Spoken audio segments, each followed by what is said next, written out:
after that, we've also identified key topical issues that we think are very relevant to the people of Central and North Rift. We'll be discussing the whole issue of the quest for national unity. And here we'll be looking at the whole issue, to what extent as this constitution, or have we utilized this constitution to promote national unity?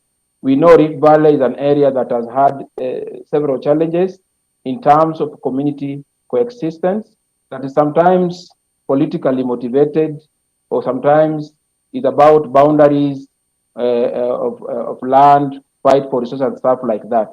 So we're looking at this constitution in terms of the implementation of Article 10, and to what extent have we achieved on this particular goal. Another important element that will be very critical is the whole question of land, ownership and use of land. So we'll be having Mr. Odenda Lumumba help us to critique the implementation of Chapter 5. We know there are commissions that have been formed. We know there are policies and even the Land Act that has been developed. To what extent has this really enabled us to deal with the whole question for the challenge of land? We also have our very own Madam Bansi, who will be helping us to consolidate the effectiveness of civic education as undertaken by civil society organizations. Have we really helped or contributed to the change in the mindset, in the behavior and the culture of our citizens, so that we are able to conform with the aspirations of the Constitution? Do we need to do this civic education differently? And how else can we really contribute individually and collectively as citizens and even actors in this space? So on behalf of civil society organizations, I will want to, from the onset, to thank Uraia for enabling us to have this noble discussion as we celebrate 10 years of our Constitution. Back to you, Jackson.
Not here yet.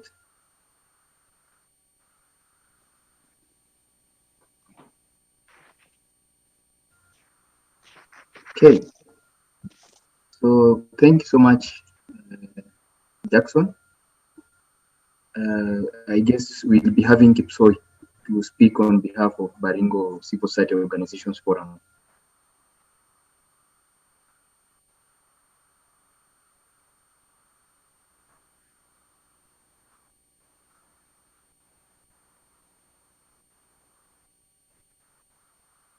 Yes, I'm here, Paul Njuguna. Representing CTL.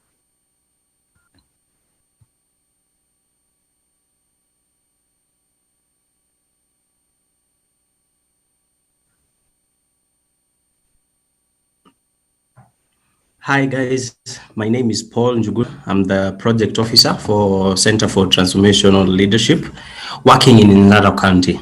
Thank you.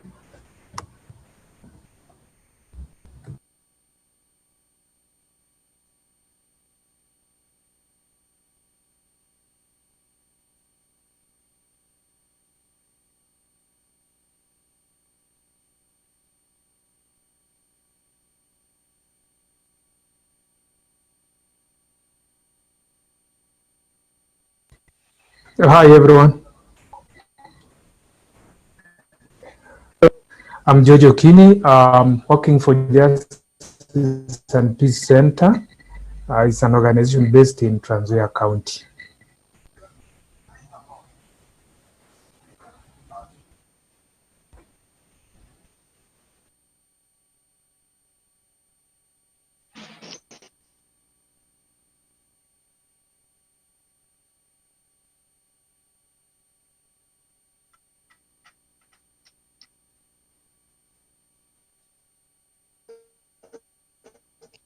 Hi everyone, I'm Geo Marakwet Civil Society Organizations Network.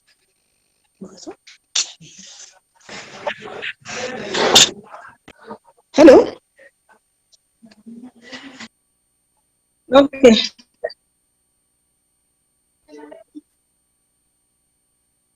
Yes, yes.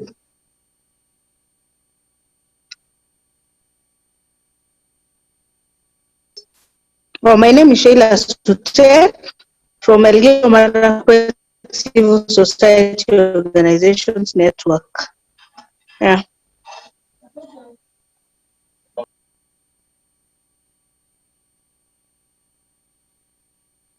Good afternoon, everybody. My name is Ekwa Smith Washington. I'm a county coordinator for Uraia Trust. Thank you.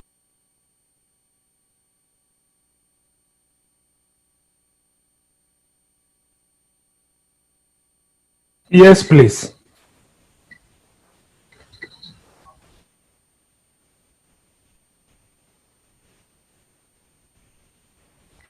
I did, but let me just repeat. I said I'm Jojo Kini, working for Justice and Peace Center. It's an organization that is based in Trans Nzoia County, and for quite some time we have been supported by Uraia Trust in this county.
Yes, I can hear you, Mr. Karanja.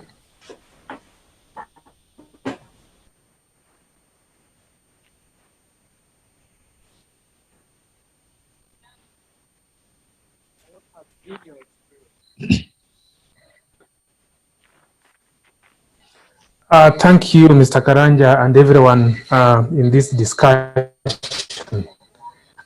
Justice and Peace Center, as I said, is an ungovernmental organization based in Trans Nzoia County, and for quite some time we have received the support from Uraia Trust to help to carry out civic education, and carrying civic education here in the county with the sole objective.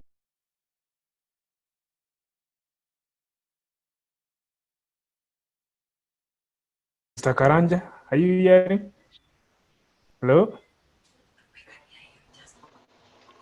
We can hear you, George. Continue. Okay, thanks.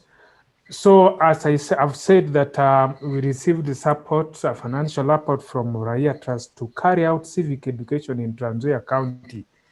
Why did we apply for this, or why did we request funds for this? We learned that citizens in this county, or residents of this county, had limited knowledge on the Constitution of Kenya 20. So we thought there was a need to build their capacity so that they be able to understand their rights and responsibilities in the Constitution. As we are very much aware that the sovereign power belongs to the people, and this one is well stipulated in Article 1 of the Constitution. So we thought this was key. And therefore, in that component, we have quite a number of lessons learned that through the civic education done by the trained civic educators, the citizens or residents of this county were able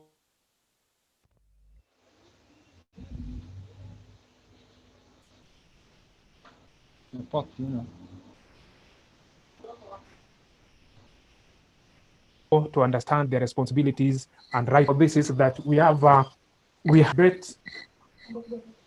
we shared with Kibet and Cornelius the successes of the civic education that we carried out from late 2016 up to early 2019. And one of the lessons learned that we can be proudly report here is that the citizens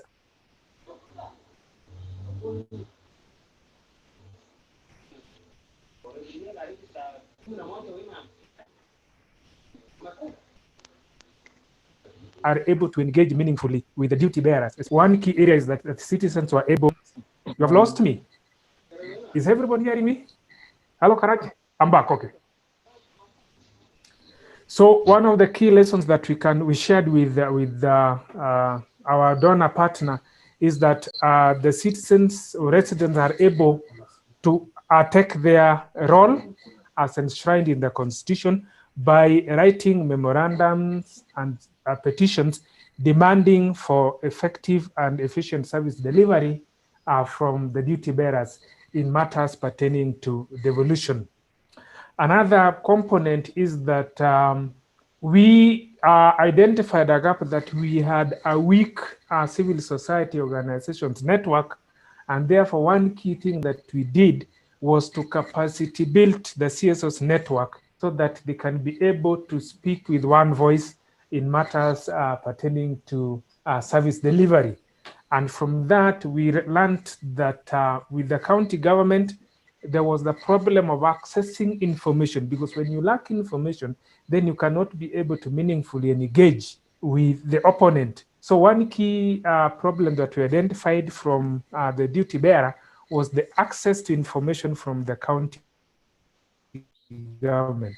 And what information did we want from the county government? Because we have been able, or we have been engaging on budget making process or PEM cycle management process, we thought it was key to have the county budget documents. And these documents were not really, could not be accessed either from the website or from the officers in charge. So what did we do as a CSOs network? We did a petition, which again, as a CSOs network, we submitted to the county secretary so that we be able to access the county government documents, and more so pertaining to budget. The other key thing that we did as a CSOs network in terms of building coalition is that the county government, as at 2018, had not established the civic education unit. So we thought that because it is provided for in the County Government Act 2012, we thought that there was a need to petition the county assembly to compel the county executive to establish the civic education unit, which again, we can report that it was successful, that if you can now visit the county government, the civic education unit has been established with the personnel and carrying out civic education. On the issues of social accountability, from the civic educators that we had, we did social audit, and there were quite a good number of projects that were audited. And from that, the residents were able to do memorandums on the completion of various projects, one of them being a cattle dip somewhere in Kiminini sub-county, and another one is a bridge in Cherengani, which again, we shared with the Cornelius through slides. So Mr. Karanja, with the support from Uraia Trust, we were able to do quite a good number of things But then these are the few things that we can share now that I was given only 5 minutes. Thank you.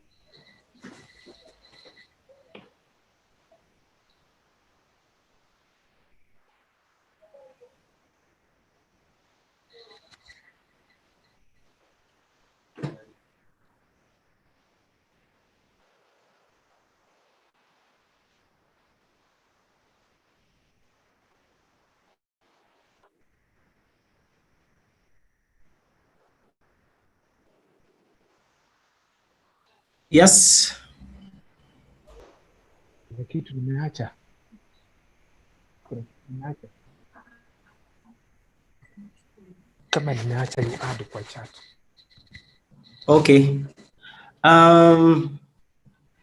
Kidogo tu. I think I'll continue. Nimeona haishei my presentation.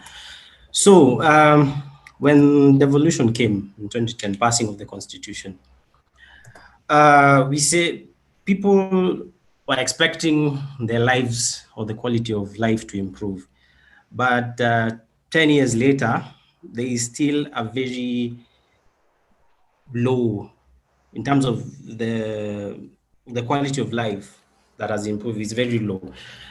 One of the reasons is there's low public awareness on the rights and the responsibilities of the citizens, especially we're talking about Nyandarua, case in point. Because of the low participation and the awareness, it leads to very many things. There's participation in the budget process. There's manipulation in terms of wanadanganywa na politicians. There's poor service delivery. And lately, there's apathy, like wacha wakule ile wanatakula.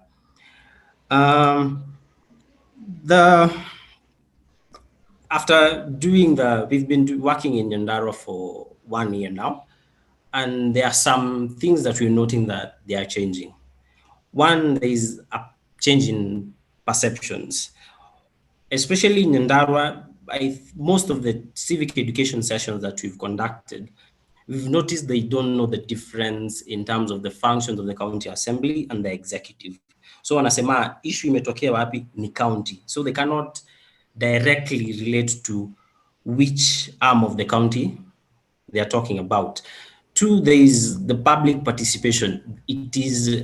I think that's a very major thing in Nyandarua. There's a very low public participation, especially in the governance process, like planning and budgeting. That is extremely low. Then three, there's civic engagement is very low. They don't demand for the rights as per Chapter 4. They don't demand for the rights for the quality services that they are entitled to. After civic education, there are some changes that we are noticing. One is wanaanza kukuwa na ile confidence ya ku-engage na duty bearer, especially writing down, not the oral agreements, so that it becomes kitu yenye unaweza fuatilia. Then two, they can be able to mobilize support, like wanakupigia simu wanakuuliza there's this issue and this issue and this issue. Tutafanya vipi na vipi na vipi. So we advise them. Then three, there's change in the duty bearers. They are beginning to take notice for some of the actions that the citizens in Nyandarua are undertaking. I think I could give an example of a change in perception. When we were doing a civic education in near Aberdare ranges, there's a Aberdare football club. The MCA was the one who would provide them with the training kits. So that's something that had been inashindwa ikisemwa. But after we've taught them the 4 sessions of civic education, we do first the overview of the Constitution, then we go to the devolution and then public participation. After undertaking the devolution and the functions of the 2 different arms, that is the assembly and the executive, they realized the Department of Youth, Sports and Gender and Social Services and not MCA. So it was ni kama wanachezewa kidogo, walikuwa wanadanganywa. Although the MCA has an oversight role. I don't know if I could share, but nimekataa kushare my presentation. There was a success story that I wanted to share. in Madhathi, that is in Kaimbaga Ward, El Kalau sub-county, there was a project that walikuwa wamefanyiwa ya water. So the project was walikuwa wamefanyiwa for like over 1 year. So imechimbwa, imewekwa pump, imewekwa solar, but the issue was haijawekwa piping. So wanashinda wakiulizaga the ministry, mbona hawajafanya the piping for the borehole? Kila kitu imewekwa including the water tank. So for more than 1 year walikuwa bila maji, but the project is basically completed. So after taking them through civic education, they agreed that they needed to write a civic action, a letter to the Ministry of Water. For the Madhathi residents, about 300, they're about 300. So they wrote the letter, they agreed and then wrote a letter to the Ministry of Water in Nyandarua County. Interestingly, they wrote, we've been following up this issue ya kuwekea piping so that we access that water. But hawakuwa wamewekewa. So they gave the Ministry of Water 30 days to complete the project. 30 days to give feedback on the way forward for the project, or else they will demonstrate. They wrote that one specifically in the letter. So it's a very funny story. When our chairman, when walipeleka barua, they were telling me, wakipeleka barua, when waliopelekea, because it has these quotations of the articles and stuff. When waliopelekea barua, waliwaacha ndani kwanza, wakasema, hawa kwani ni wakina nani, wamekuja. Because these are people, sasa wameanza kujijua. The next day, remember they have been waiting for one and something months for water. The next day, kulikuwa na mtu kwa ground kupima in terms of wanahitaji pipe kiasi gani. Less than 2 months later, walikuwa wameshapewa maji. So for us, we've been working for 1 year and we're seeing some changes in civic education. Although we're still working, but it's going well. Thank you.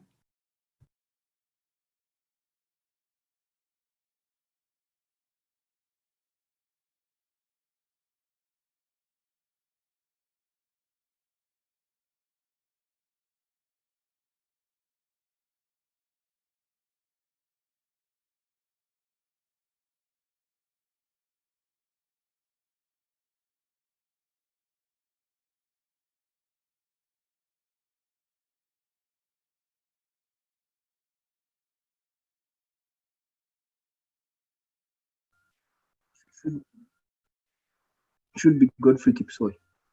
Yes, Karanja. Yes, my name is Godfrey Kipsoi. I work with Center for Enhancing Democracy and Good Governance as the county coordinator. First and foremost, I want to start by saying Center for Enhancing Democracy has been focal in Baringo, especially to ensure that citizens are empowered to take up their space as provided in the Constitution. And over time, CEDGG has been very focal in engaging citizens because through Uraia Trust, we were able to implement a number of activities, especially through civic education. And I'm here to speak about how we've been able to push for civic engagement amongst the citizens. Over time, some of the civic engagement activities we've been able to implement here in Baringo. So one, we've been very focal in ensuring that citizens engage government through budget analysis. Citizens engage government to improve services through community scorecard and social audit processes. And also we've been able to support citizens to conduct a public expenditure tracking survey as a way of providing feedback to the government. Also, we've been able to conduct social thing, and sharing bid to push for reform coalition through Baringo CSO platform. Some of the key outputs we've been able to realize by actually implementing a number of civic engagement activities. We've been able to realize, I can speak to three outputs. Over time, we've been able to see the capacity of citizens and CSOs being improved around an area of civic engagement. We've been able to see citizens and members of Baringo CSOs engaging county government in a more structured way, issue-based engagement. Over time, we've seen expanded spaces for civic engagement, government opening up for citizens engagement, and also government opening up for engagement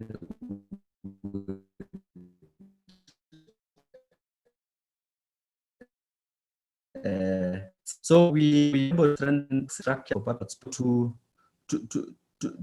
push for additional spaces to enable. And currently, or maybe at the moment, the Baringo County government has been in a position to adopt open governance practices, especially during planning and budget making processes, and also maybe access to information. So some of the additional structures for public participation which we've been able to advocate for over time. So one, at the moment, we have what we call a Baringo Governance Roundtable with Baringo CSO Forum. This is one of the spaces whereby it provides a space for the CSOs to engage the county government executive led by the governor on maybe emerging issues and policy structures. So these are kind of engagement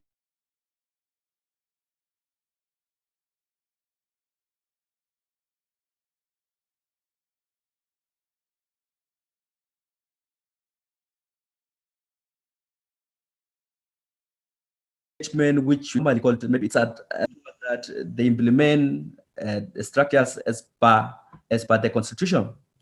Also, we've been able to push for a creation of civic education unit, which at the moment it's a liaison point between the government and the civil society. So these are way maybe the department has been very instrumental in ensuring that the citizen remain informed, the CSOs, and each and every time they are in conversation with the government. Also, at the county assembly, we've been able to create an additional space. We call it budget day. Before the budget is approved, normally the county assembly invites for a discussion or a dialogue with the civil society after maybe a successful submission of memoranda. So we call it a budget day, whereby the civil society are invited by the county assembly to discuss on the priorities, the key priorities for the county before the budget is approved. So this is an additional space whereby the members of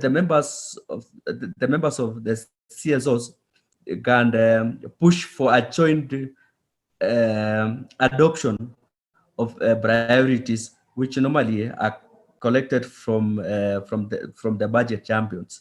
Furthermore, about I earlier spoke about maybe the open governance structures. Some of the open governance structures which has been the county government of Baringo has been able to adopt. So one, the CSO Forum has been very instrumental in pushing for the enactment of Public Participation Act 2015, which actually creates a public participation framework for citizens to engage in the budget processes and other key governance issues in Baringo. So actually, we have a law which provides a guideline on citizen engagement around budget making process. Also, we've been having a proactive engagement between the government and the CSOs and the budget champions. So the budget champions, they've been very instrumental in ensuring that members of the public or citizens engage at the grassroots level. So actually, this is one of the platforms whereby Baringo County government has embraced the idea of ensuring that maybe members of the public are engaged in the budget process through maybe that intense analysis of the budget, and we've been able to conduct in-depth analysis of the budget and enable citizens to understand what budgets means to their livelihoods. And this one has been able, the budget champions has been able to demystify what budgets actually means in terms of transforming livelihoods here in Baringo. So also we've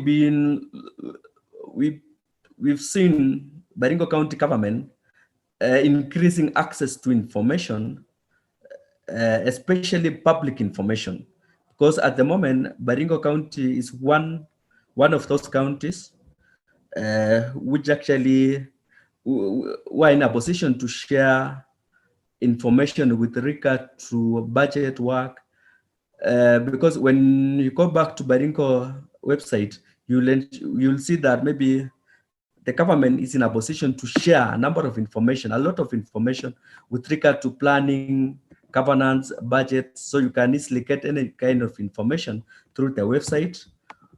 Also, access to information is very key when it comes to maybe conducting social accountability for development projects. So the Baringo County government has been very active in ensuring that citizens get access to information, timely information, whenever they require. Also, county government of Baringo has been able to adopt participatory budget making process, whereby each and every stakeholder is involved in the budget process. Finally, I've talked about social accountability work in Baringo as one of the activities which we've been using to engage the government to ensure that services are improved. And over time, Baringo County government has been very passionate about the reports we've been taking. And by so doing, actually, we've been seeing department, county government taking up social audit recommendations, community scorecard recommendations from the members of the public. And doing so, we've seen immense improvement with access to improvement with regard to service delivery. Thank you very much for giving me that time to share. Much, Mr. Kipsoi, who has been sharing about the progress that they're making in Baringo. And he has highlighted the different areas that they've been able to work on, and he has specifically mentioned that their efforts as CSOs in Baringo have helped in even demystifying the aspect of budget allocation process in the county of Baringo. Thank you very much, Mr. Kipsoi. Our representative from Elgeyo Marakwet, Mr. Kibet.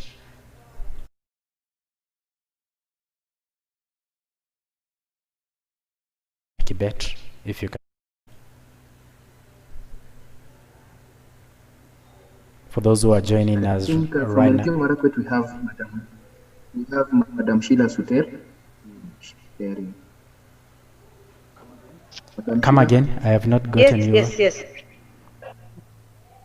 Yes, Madam Suter from Turkana. No, I'm from Elgeyo Marakwet. Oh, from it. Okay, sorry. Proceed, please. I'm Suter from Elgeyo Marakwet. Yes, so I'll be sharing on, I'm sitting in for Mr. Ken Kimayo, who is the coordinator of the Integrated Environmental Conservation in Elgeyo Marakwet, as well as the coordinator of the Elgeyo Marakwet Civil Society Organization Network.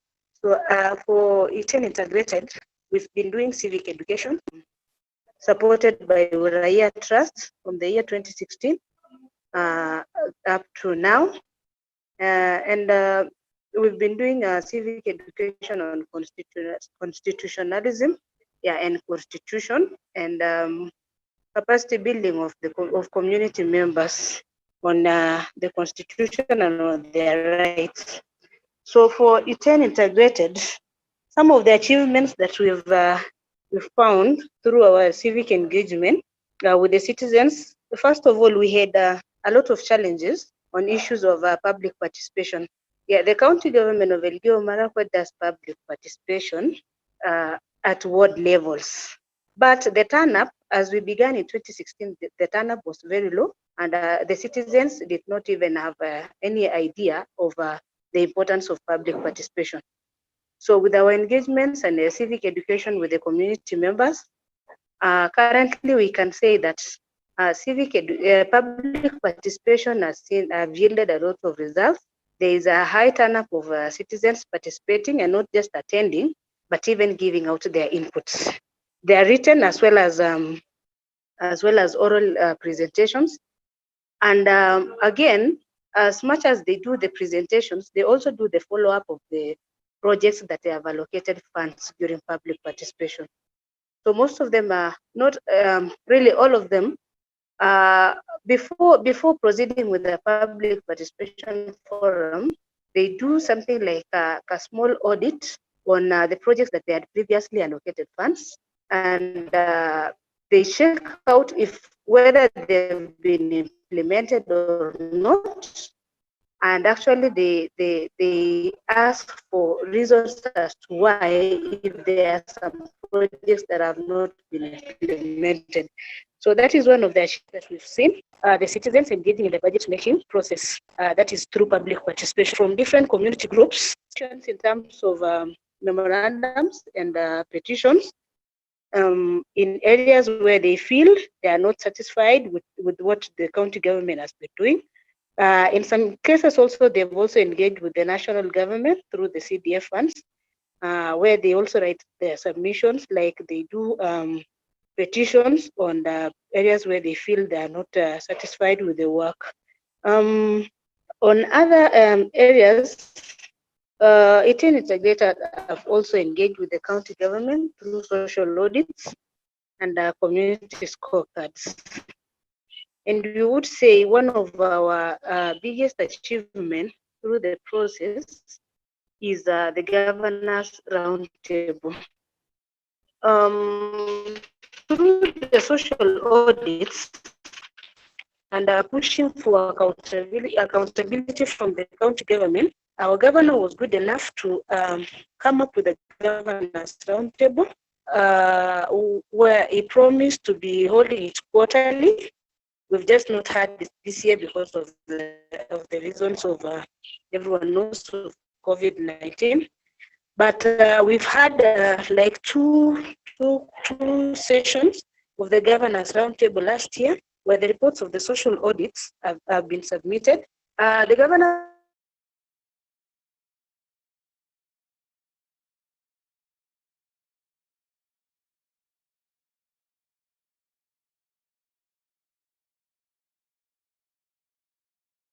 On your,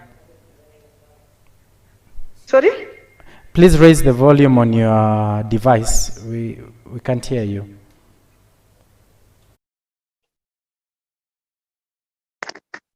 Yes, can you hear? Now, please continue. Okay.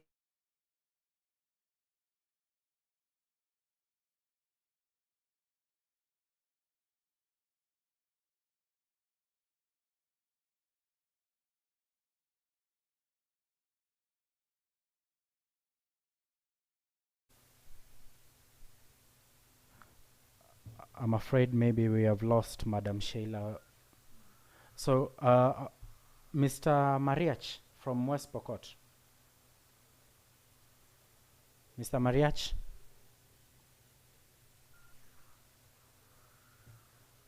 also lost Mariachi. Okay. Mr. Washington from Turkana.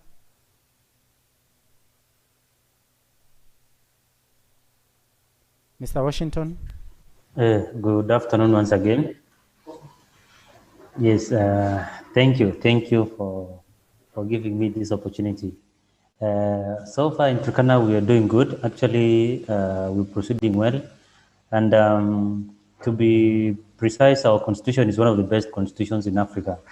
Because if you compare our neighbors here from Ethiopia, they are absolutely poor in governance and governing processes. Now, in Turkana,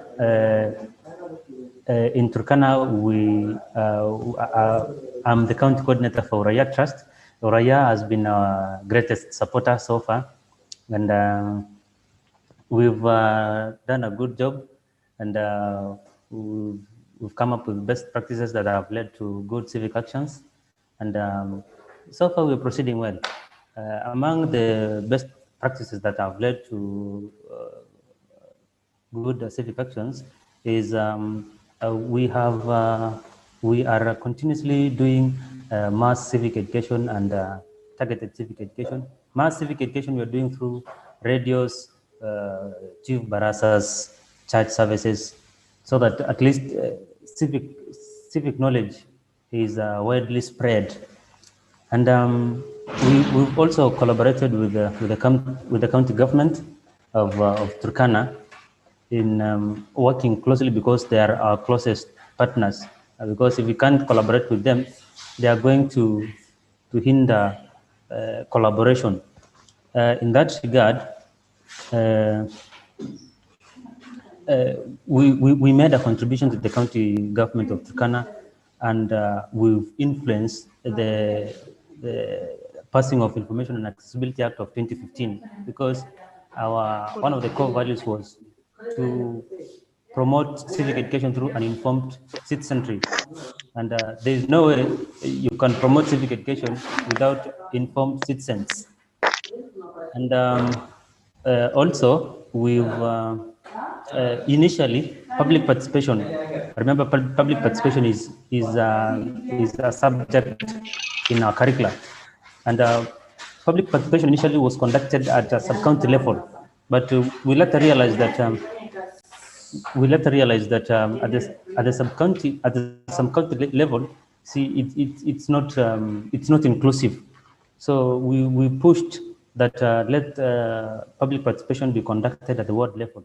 So we had reactions from the county government that it was too expensive, and I faced Waziri himself for finance to inquire how expensive it is, because there's always a way of solving issues.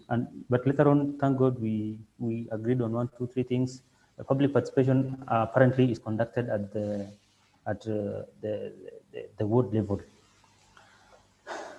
Again, we've emphasized and put more effort in civic education on gender equality and representation in leadership. Remember, in Turkana, leadership positions are male-dominated, not only in Turkana but in many counties across the country, and as a result from the survey we conducted with the Katiba Institute, we realized that the women in Turkana have the potential of aspiring for political positions, but because of intimidations and inferiority complex, they are not able to participate in political positions. We concentrate much of our civic education in gender equality and ability of women to participate in political leadership. And in recent election, as a result of that, there was an outstanding woman who was motivated as a result of the civic education we were teaching, and she participated in elective position, that is a member of county assembly, and she won. She was the only elected woman in the entire county. She was the only elected woman. She's called Honorable Leana Chere. Despite being illiterate, she has never stepped in a school. She doesn't know how to speak in English and Kiswahili. But because she saw the leadership in her and motivated by civic education and the privileges women have in the constitution, and that is one case example. There's also a case example in the childhood where a disabled man, a blind man, who won elective position. Just an example, and also we've collaborated with the county government to equal representation in participation in public participation, especially in finance bill and ADP, where we've seen members of minority coming up with bills, coming up with the memorandum and submitting it to the county assembly, and we've made follow-ups for further implementation. We've also empowered leaders in our community settings, because these are the focal people in our community. We've empowered them with the civic education, and we've organized them in groups to form a committee of inquiry to promote transparency in projects, in ward-based projects that are brought by the government, the county level. This has reduced that technique. We were motivated by so many challenges we are facing, because Turkana County is the poorest county in Kenya right now, and also with high illiterate levels. Now we saw the need for people to govern themselves. We find that it's very necessary for people to take initiative and govern by themselves, because we've tolerated this issue of negligence. If somebody is illiterate, hawezi pata hiyo morale ya ku take an action na kusema no to this na raise inquiry. So we promoted we formed a committee of inquiry in matters addressing corruption and misappropriation of funds. At least now we are heading somewhere, and I can tell you we are now able to see how able we can govern ourselves and promoted the governing processes. Thank you. See, time is also not on my side, but thank you. That is my contribution today. And before I let you go, Mr. Washington, I think it's very commendable, especially when you mentioned that out of your efforts of empowering the members of the public and the members of the society, you actually got a lady elected. Now, I only had one question. You mentioned something about gender equality. How is it being received by the people at the grassroots? Are they able to respect the decision that a man and a woman are both equal and should be respected equally? Yeah, initially there is this perception, and in fact it's still practiced in some parts of the county, that a woman has a responsibility of just bearing kids and staying at home. A woman cannot say something and give barasas.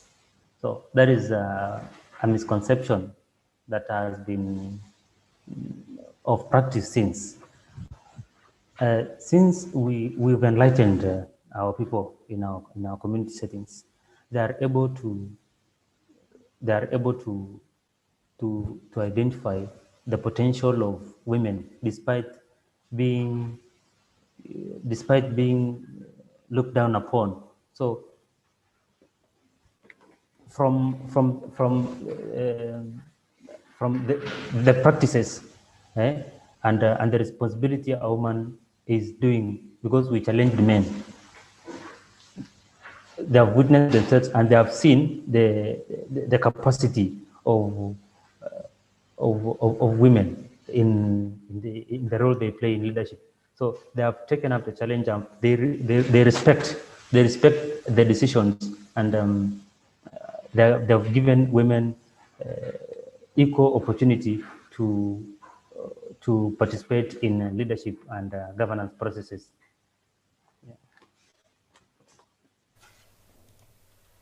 Thank you very much, Mr. Washington from Turkana. For those who are joining us, we're having a discussion about and more of a reflection of the journey that we are at 10 years later since the promulgation of the Constitution. Where are we right now? And for those who are joining us, this discussion can be found live on our Facebook page, CEDGG, Nakuru TV, and also on YouTube. This webinar has been made possible by the support by the Uraia Trust, and I want to recognize the presence of Mr. Abubakar. Mr. Abubakar, if you can hear me.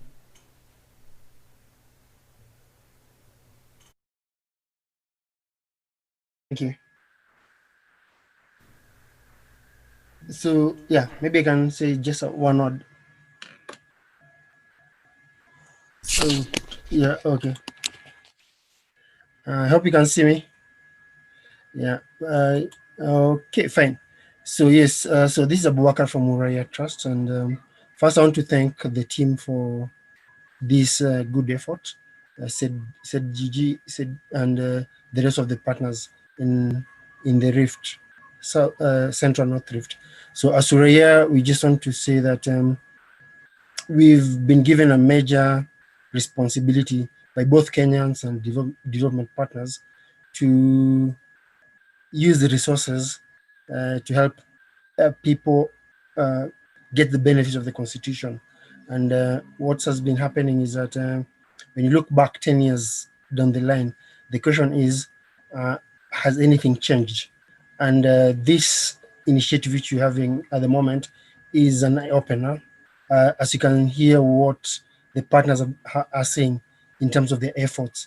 And it is important because the question we've been asked is that, so what will you do differently?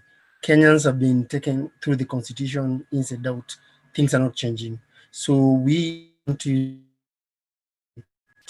jumpstart our conversations about implementation of the Constitution, and also to ask ourselves, in the next 10 years, will we be talking the same thing? Be saying that we're not able to implement the Constitution because we don't have resources?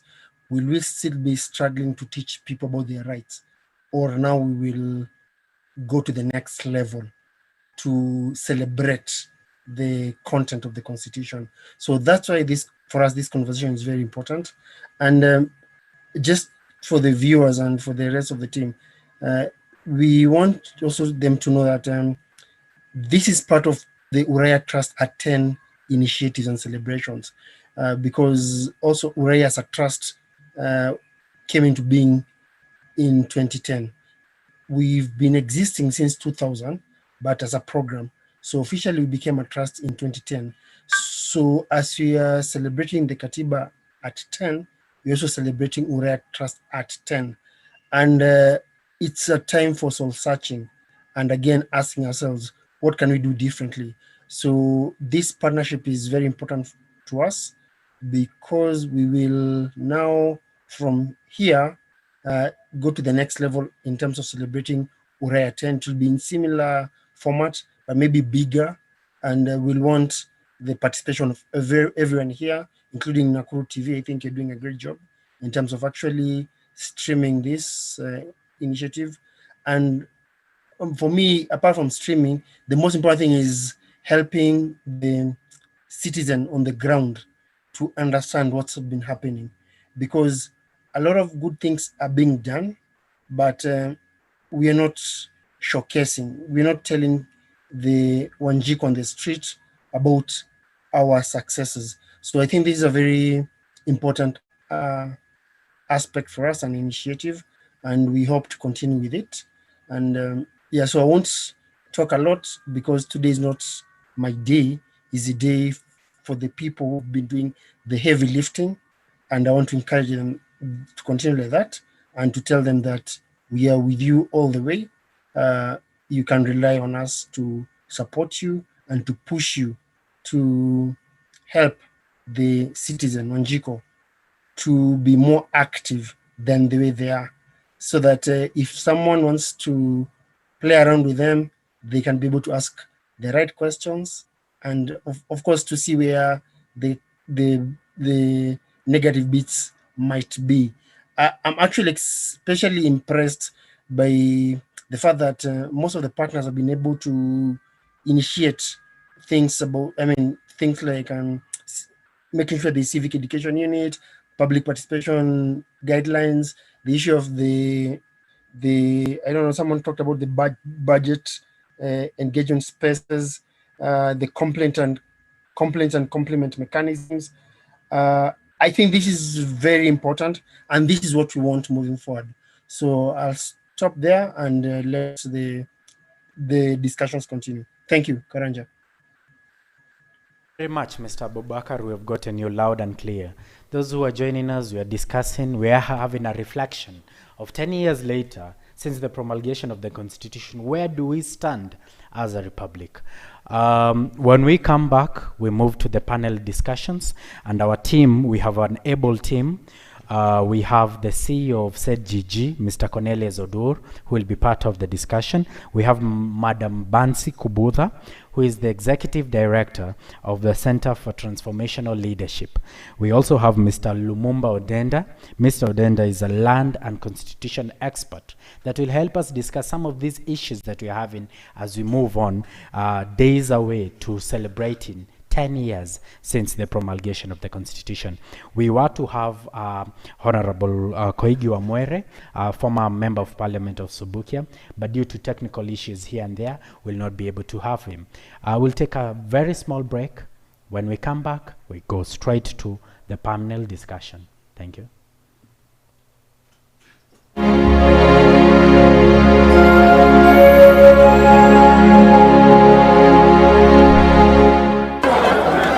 Some lined up for hours to tick off either a green yes box or a red no box on their ballots. In the end, almost 70% of Kenyans who voted threw their weight behind the yes side. Violet Kairu was one of those yes supporters. Kenyan history for women, we haven't had so many rights, especially for inheritance, land. There's a lot of the men inherit. You know, it's very traditional. So for us now, it's giving us rights as women to be able to inherit land, equal opportunities, all those things. This is the first time in Kenya's post-colonial history that the constitution has been changed. The push for a new constitution began in the early 1990s, but a previous referendum failed to pass.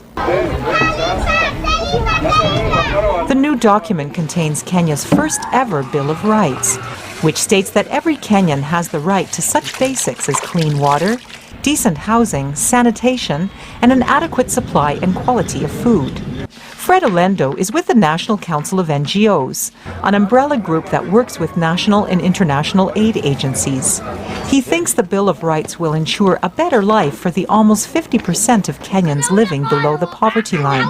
If we don't have enough food and housing, the government cannot use money for things like building roads or other areas. It will also put in the mind of the employees or the general populace that everybody has a right to eat and everybody has a right to access to housing. So that if you employ somebody, you have to pay them the salary that can make them have a decent meal and decent housing. In parts of the country, such as northern Kenya, that have largely been ignored in development plans, an equalization fund will be used to provide basic services such as water, roads, and health care. The new constitution also deals with land ownership, a highly emotional issue. The allocation of land based on ethnicity, gender, or political allegiance was a trend that started in colonial days and continues up to the present. Now there will be a land commission with the power to repossess illegally occupied public land, an important step, according to Moses Ikiara, Executive Director of the Kenya Institute for Public Policy Research and Analysis. If we don't do that, then the fight against impunity cannot go very, very far. So we need to actually, so long as we make sure that there's no witch hunting, the investigation about grabbing of public land is done properly, without scoring political scores and other kind of things. The National Land Commission is also charged with forming a national land policy, something Kenyans have been advocating for decades, and with ensuring that women are able to inherit land.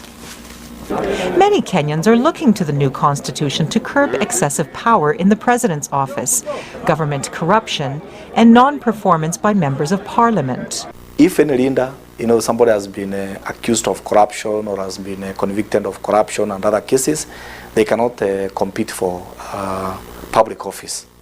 So once this is implemented and you bring in governance, improvement, you bring in discipline in terms of how the public resources are used, then we are likely to have actually efficiency. Groups such as the National Council of NGOs plan to conduct civic education programs, says the NGO Council's Fred Olendo.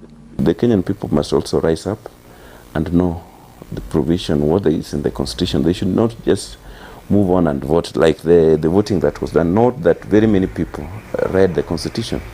The new Constitution is scheduled to be promulgated August the 27th. Kathy Maitney for VOA News, Nairobi.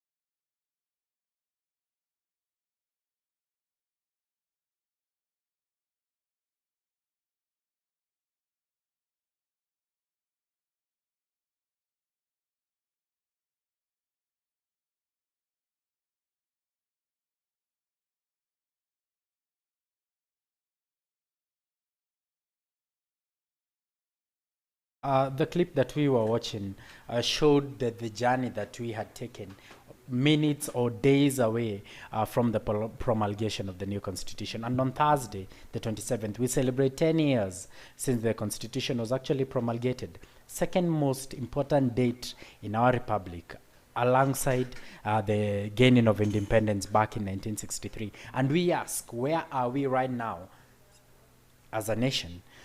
So right now we move to the panel presentations, and we have an able panel that will help us discuss these different aspects. First of all, we have Madam Bansi Kubudha.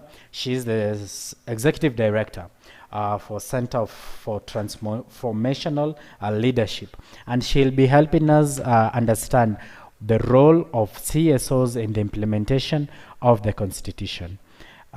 Ms. Bansi, if you can hear me. The world. The parliament was reconvened to talk about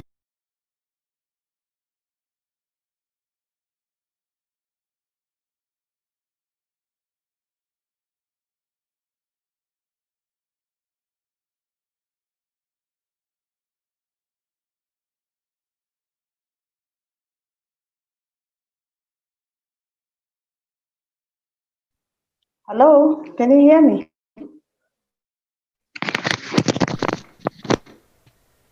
Hello? Nancy, you're very clear. Yes. You're very audible. Continue. Okay, you can hear me. Okay, thank you very much, Mr. Karanja, for giving me this opportunity to talk about the role of civil society in in the constitutional implementation journey. Like it has already been highlighted here by so many partners from North Rift and Central Rift. I think civil society organizations are really playing a key role in helping us, live to the national values that we give to ourselves in 2010, as they are highlighted in Article 10 of the Constitution.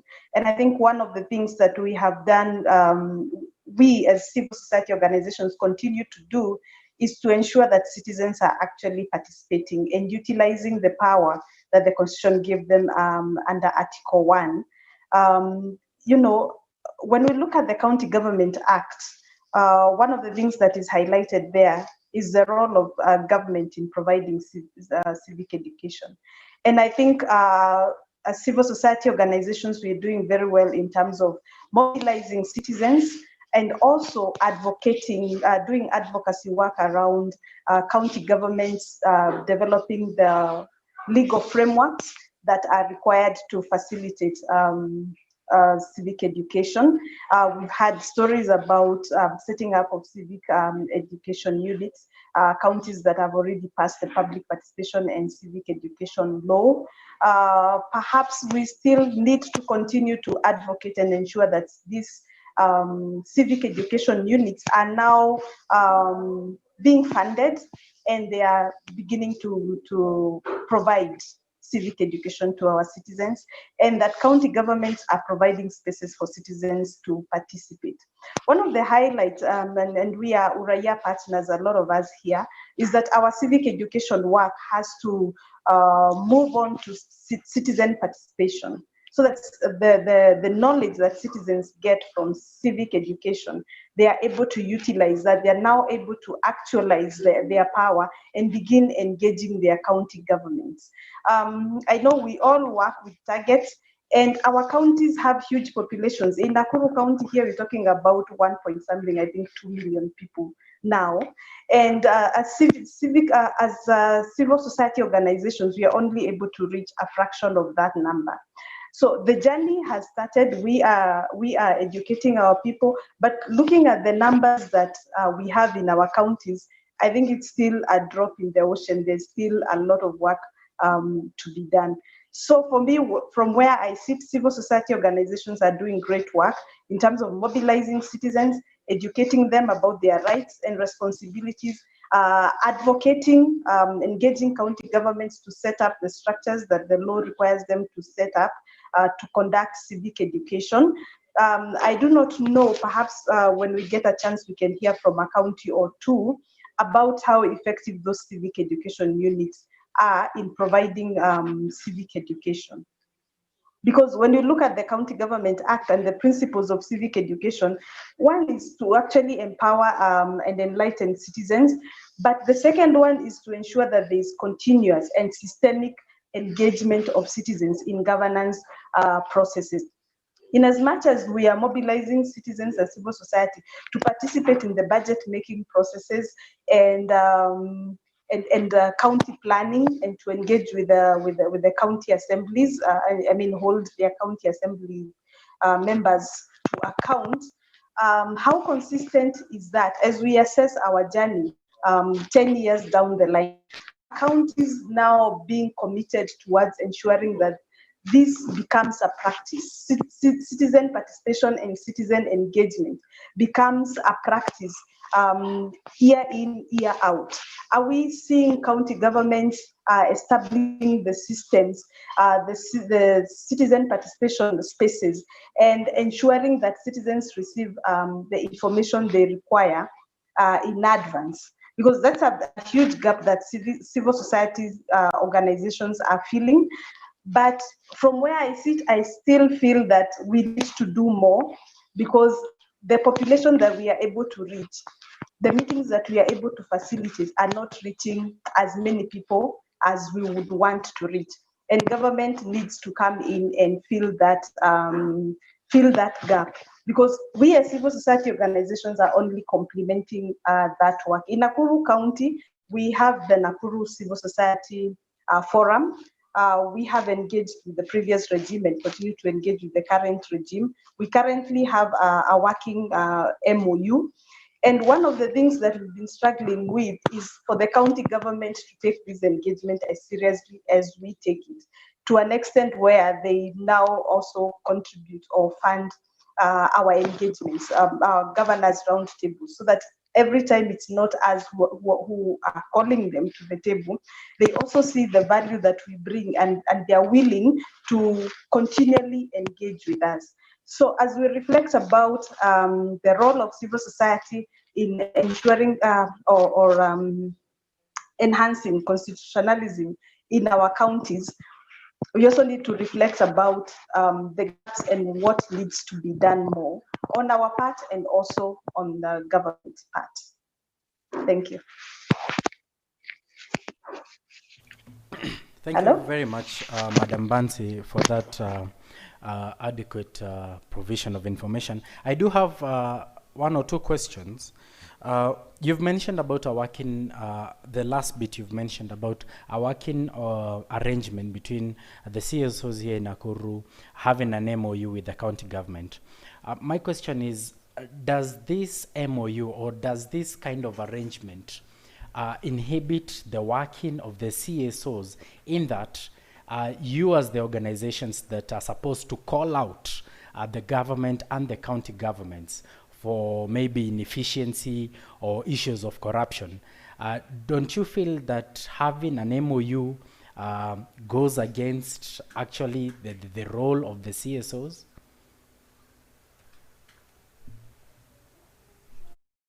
The MOU, when we were negotiating that MOU with the county government, we agreed on some principles. And one of the principles was the rule of law, that our engagement will actually be based on the provisions of the Constitution. And we made it, we anchored our MOU on the people, that our engagement will be purely on people, the service delivery, the engagement, joint performance management of the work of, of government in terms of delivering services.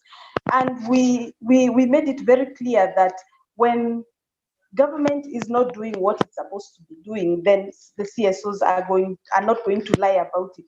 We will call them out because they have a responsibility, a constitutional responsibility to provide services to ensure that we realize the Bill of Rights that we give to ourselves. So it's not a hindrance. When there is when they are not doing what they're supposed to be doing, we will call them out. And we have done that, maybe not by going to the streets as yet, although today there's a protest that is happening. But we have submitted several memorandums raising critical questions. When the county government delays in initiating the budget process, we write to the executive and we highlight what the law says, and we have seen them take action. When we review the budget, we review the annual development plans, and we give our feedback on what we think the government should be focusing on, or where we think the government should be putting resources. And some of our organizations individually, they have also been conducting engagement with the county government. We have some of our organizations that have reviewed or done an analysis on the Auditor General report, and they have engaged the executive and the county assembly about some critical issues that the Auditor General has raised. We have some organizations that are also supporting policy work, gender policy, and I'm sure Cornelius will highlight that.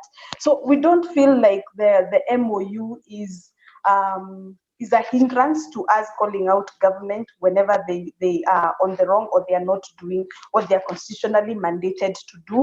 Instead, we feel that MOU kind of gives us a structured way of engaging the county government. Thank you. Madam Bansi, and I think you have quelled some of our thirsts who wanted to know whether this arrangement actually inhibits the working of the civil societies, especially here in our republic and here in our county especially. And you have mentioned about a demonstration that was there in the morning. We will be coming to that shortly. For those who are joining us right now, we are discussing, we are having a reflection on the journey from constitution to constitutionalism, provided by able support of the Uraia Trust in conjunction with CEDGG. At this moment, I want to invite Mr. Cornelius Oduor, who is actually our convener. Mr. Oduor, if you can hear me. Yes, thank you, Jackson. I have been following the proceedings, and I also prepare to make my own presentation. I think I'll be stepping in the shoe of Honorable Koigi, now that he's not able to join us because of technical issues, but I really want to speak about the quest for national unity. Our constitution was very clear, and Wajiko was very clear that they want an open and a transparent system of government. Wajiko was very clear that they want to be given space to inform government decisions. They don't want to be discriminated. They want to stay in a peaceful environment. So this constitution, in a number of ways, did introduce or provided for mechanisms through which we can achieve all these good things. But specifically, I want to speak about Article 10 of the Constitution that provides for the national values and principles of governance. And these are basically the guiding principles, or if you like, how we will want to live together as a country, the kind of the national character and culture that we will want to inculcate amongst our people. And one of the areas was that we recognize that we are different, we are people from different ethnic backgrounds, their political inclinations, religious backgrounds, gender and stuff like that. And we really wanted to have a very cohesive country. When you look at the whole issue of Chapter 10 and how we performed 10 years down the line, we are a bit worried, and that's why even at the back of our mind as civil society actors, is it that the kind of civic education that we are doing is really not having a positive impact on the culture that we are seeing amongst the people of Kenya, the citizens, and more importantly, even among the leadership. How is it that 10 years down the line, we have a constitution that has really provided for various institutional frameworks, and the government was very fast in moving to establish some of these independent offices, constitutional commissions, and passing a number of policies and legislations to support implementation of Article 10 or Article 10 of the Constitution. But to the contrary, we are not seeing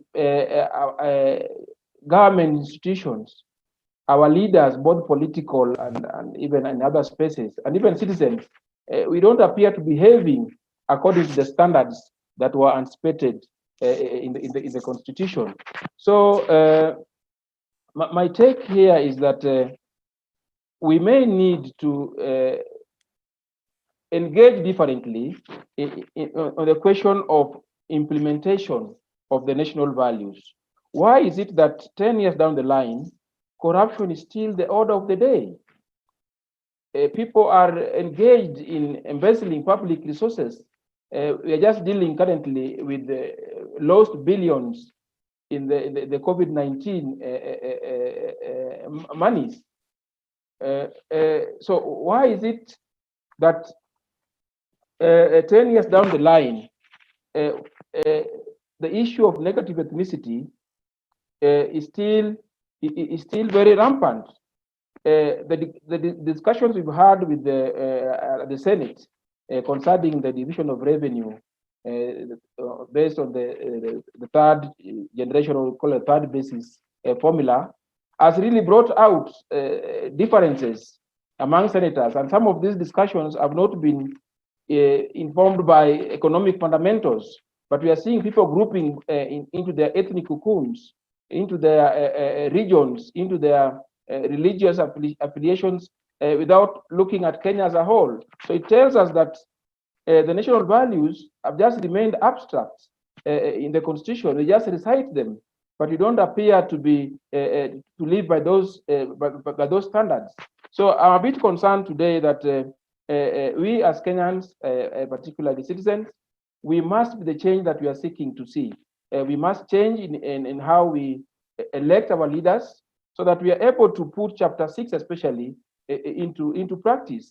But here we find ourselves still electing on the basis of ethnicity, electing the basis of who has given you what in terms of short-term material benefit. So I'm putting this challenge to all of us that for this constitution to work, we must put Article 10 into action by first changing at the individual level, at the family level, in our community setups, schools, churches, even as we task government and we push government also to behave differently. I must say that we are really disappointed that 10 years down the line, corruption is still a big problem. Ethnicity is still a big problem. In other areas, we are still hearing of cases of discrimination based on gender. Gender-based violence has been the rise, especially during this period of COVID. Discrimination among the pastoralist communities is something that we are still struggling with. I think the challenge I'm putting to all of us is that civic education must seek to change the behavior of citizens so that we are able to live the Constitution. This Constitution will remain a piece of document or a piece of paper if we don't seek to live the Constitution. I must say that even the forces that are pushing for the changes in the Constitution under the auspices of BBI, probably we don't have a constitutional moment. Somebody said that this Constitution is very innocent because it has not been given a chance. And therefore, even as we ponder whether we need to change some aspects of this Constitution, I think the challenge is to us, wananchi, to see how we can make our individual contribution in terms of putting life to Article 10 of the Constitution. I want to stop there. Thank you very much, Mr. Odur, for highlighting actually some of the issues that actually continue to cripple us as a republic 10 years later after promulgating the Constitution, issues of negative ethnicity and the rampant surge of corruption. Thank you very much, Mr. Odur. Now I want to invite Mr. Odenda Lumumba, who is a constitution and land expert, to help us discuss to what extent has historical or contemporary land ownership and use have been addressed since the promulgation of the Constitution in 2010. Welcome, Mr. Lumumba. Was part of those who discussed, debated, and made this Constitution. And I think that is the farthest my expertise the Constitution would go, because I was part of the people who were in the kitchen of making this Constitution. Now, turning on the area which I basically have worked in longest and I continue to engage in on the land element, I must say that this Constitution basically provides a clear foundation on how Kenyans wish or wished to hold, use, and manage land. And this basically comes in light that land is a basis of our sovereignty. It's the basis of our livelihoods. Land is a basis of our shelter. Land is a base even of our internment when it has all come to the end. And to many Kenyans, matters land evokes a lot of emotional feeling, especially when they are wronged. And one of the elements that Kenyans wanted to deal with in this Constitution was basically to right the wrongs in terms of land injustices. The injustices were basically occasioned by the colonial, the post-colonial leadership over a period of 50 plus years by the time we were promulgating the Constitution in 2010. And one of the first things in the Constitution, we are now reflecting on 10 years. As far as land is concerned, the first thing which was supposed to happen immediately on the 27th August 2010 was ensuring that foreigners or non-citizens of Kenya would only enjoy leasehold in matters land to a limitation of 99 years as the highest period you can ever have a lease in Kenya. And that therefore meant any leases that people held beyond that period were to be reduced to that to 99 years. That was the first acid test. Did it happen on the 27th? No, we are very joyful, all of us, with a lot of expectations. Nobody even remembered how do we do it on that material day. Of course, subsequently, this effort was taken up by the National Land Commission. And up to now, it has not been very clear how much of the Kenyan land that was owned within the excess period of 999 years has really reverted back 99 years. And how many of those lands were really within the hands of the foreigners. But the other element around this also, as we reflect, is that what about the leases that were held by Kenyans, because the limitation was put into foreigners on anticipation there were huge lands, and indeed within the North Rift, Central Rift, and South Rift, we get some of the major lands, the lands that were under those bigger areas, leases. Areas of Laikipia, for example, they had leases to that magnitude. Areas of Nakuru had leases of that magnitude. And the Kenyans would basically be looking at that and say, what has happened to that? And I always remember joking with the Kenyan that Delamere became a Kenyan citizen, though he was born British. And if he became a Kenyan citizen, then Delamere's land was definitely known to all of us to be 999 years. What has come of the Delamere's land in Nakuru, in the epicenter of Central Rift within the North and South Rift? What has become of the big plantations that we see in the North Rift and a bit of South Rift in this space?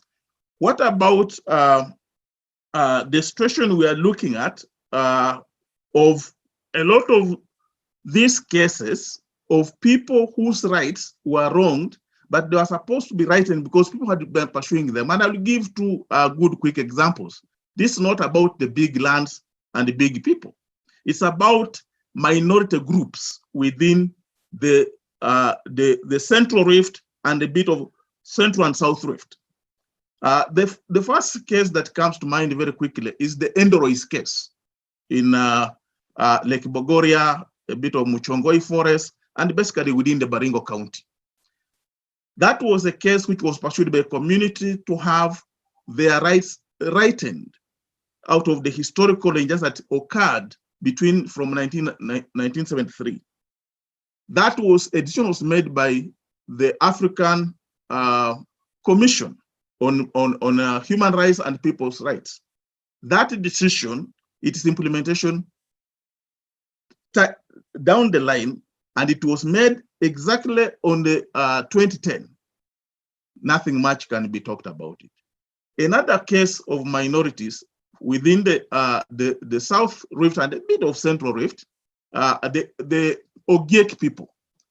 They have been pursuing this case way back before the Constitution, within the constitutional period, and at the time of getting our Constitution, they were still pursuing it. In May 2017, they got a positive ruling that they can manage within the known mechanisms of sustainable environment, the Mau forest. up to now, what we are now seeing is evictions of the Ogek community. That again asks us, how have we?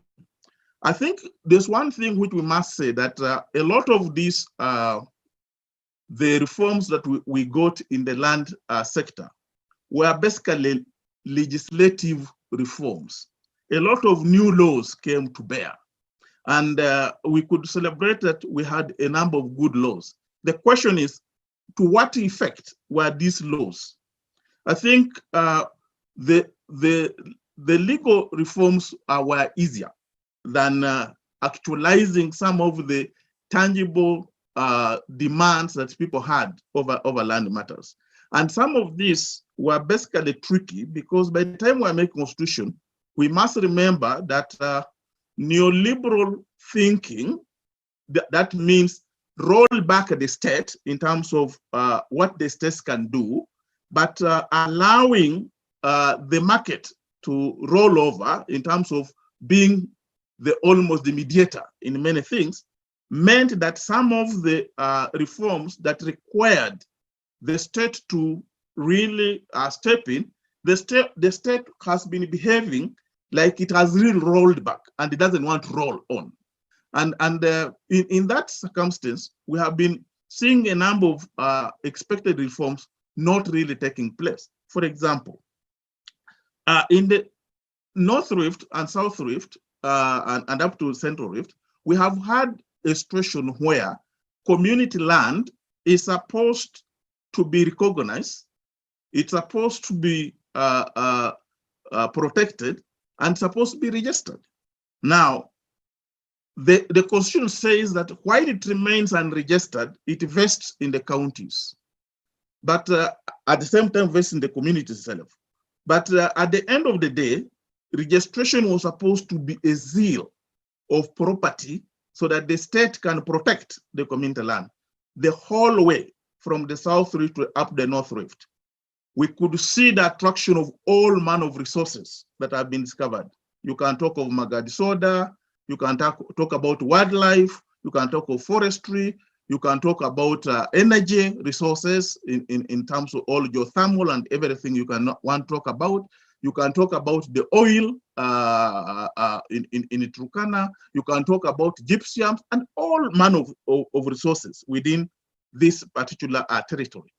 Now, the essence of failure to have what was proposed in the Constitution, what was provided in the Constitution, it has meant that the communities can hardly engage with the would-be investors in these areas, whose investment is supposed to benefit these communities first and foremost, of course, and the rest of Kenyan public. So that, again, is a question that people look at. The other element is about the squatters, people who happen historically to have been rendered to have no land or landless. These people have been expected to be resettled. There has never been a very clear process. Of course, we know there have been a titles given to some of the land buyers in between, but not really systematic manner of dealing with the settlement of squatters. And this really raises question: how much of the constitutional expectation has been fulfilled for majority of Kenyans? And I think it's against this backdrop, in my view, that the reflection we're having 10 years down the line should really be internalized by all Kenyans, asking these hard questions, but also Kenyans engaging, because there's one thing to have a constitution in a paper as a document, but to have the implementation, what's in the constitution, would require maximum pressure.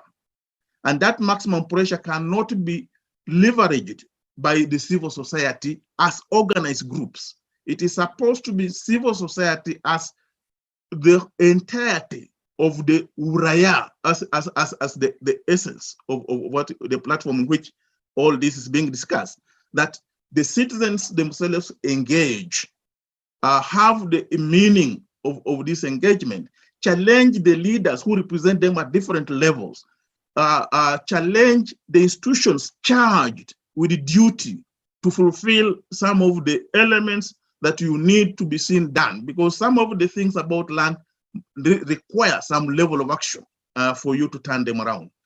Because for you to see progress in matters land, it requires some level of intervention. That level of intervention is from the seller, but it also requires those charged with the duty to intervene in a timely manner to cause the difference in that light. And I think, in my view, this is really work in progress. This requires us to change tact. And I think with all good stories and narratives, all our colleagues from all the Rift Valley broadly bring to bear, it basically brings us to say we need to engage. And I finally want to say this, that just beyond engaging for purpose of development, we have an environmental issue in this Rift Valley.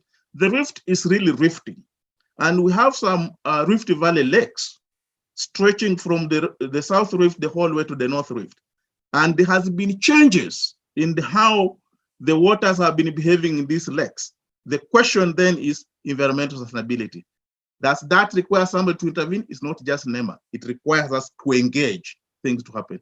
Karanja, I can say that I've taken a bit of time, but this is land which is bigger than just the webinar. It's bigger to give us all the shelter. Asante. Thank you very much, Mr. Lumumba. And land, the issue of land is actually a very emotive issue. And you've seen this even domestically, where you've seen brothers rise against brothers, sisters rise against other brothers, siblings against siblings on issue of land. And I'm very happy that we have you, Mr. Lumumba, here with us to help us discuss the issue of land as it pertains to the promulgation and the aspect of respecting of the Constitution in our republic. Allow me to sample some comments from our different platforms. We do have one Moha Almwinyi who says, Katiba at 10, where are we right now? Then we have Caleb Coaches who says that he is watching. Then we also have Pierre Jesse who says that they are also watching. We are having a discussion. Those who are joining us or who have joined us as we continue, we are having a reflection. 10 years later, from constitution to constitutionalism, where are we as a republic? So at this moment, I want us, I also want to recognize the presence of several participants from different counties. We have members from Kericho County, Nandi County, Uasin Gishu County. These are some of our participants who are not able to share the reflections from their respective counties, but they are part of this discussion that we are having today. So at this moment, I want us to sample the questions from our participants. If you have any question, just send it, shoot it to the chat. Then we will sample them as we continue and get our different panelists to help us understand or even answer these different questions.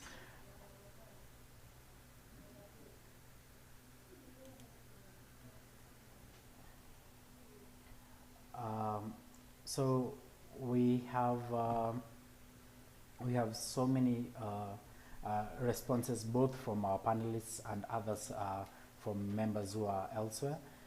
We have Jane Murutu who says that civic education aims at political consciousness. However, the journey towards political consciousness is constantly disrupted by neo-colonial political culture that prioritizes primitive tribal culture. Hence, as CSOs, we need to strategize to confront the civic education from politicians, media, and even some civil society. Odenda says, constitutionalism requires citizens to pressure the government to redress and address historical injustices, which is actually something that has been coming through all our participants that we have been having throughout. Then we have Gikonyo who says, Katiba at 10, our constitution is okay. The issue is implementation.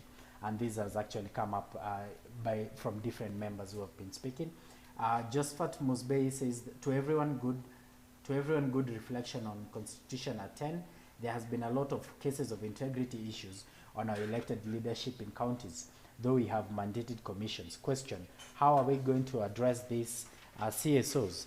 I think Madam Bansi, you will help us answer that. Then George Okinyi says the struggle on land reforms is still on.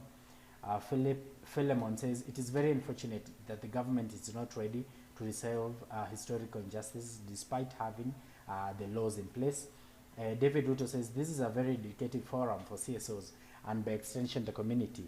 What Uraia and CEDGG are doing to entrench the spirit of constitutionalism. Deno says that this is a good reflection of Katiba 10, Katiba at 10 rather. Much implementation of the Constitution is still required, especially on matters of eradicating corruption and ethnicity within our counties, among others. So, Madam Bansi.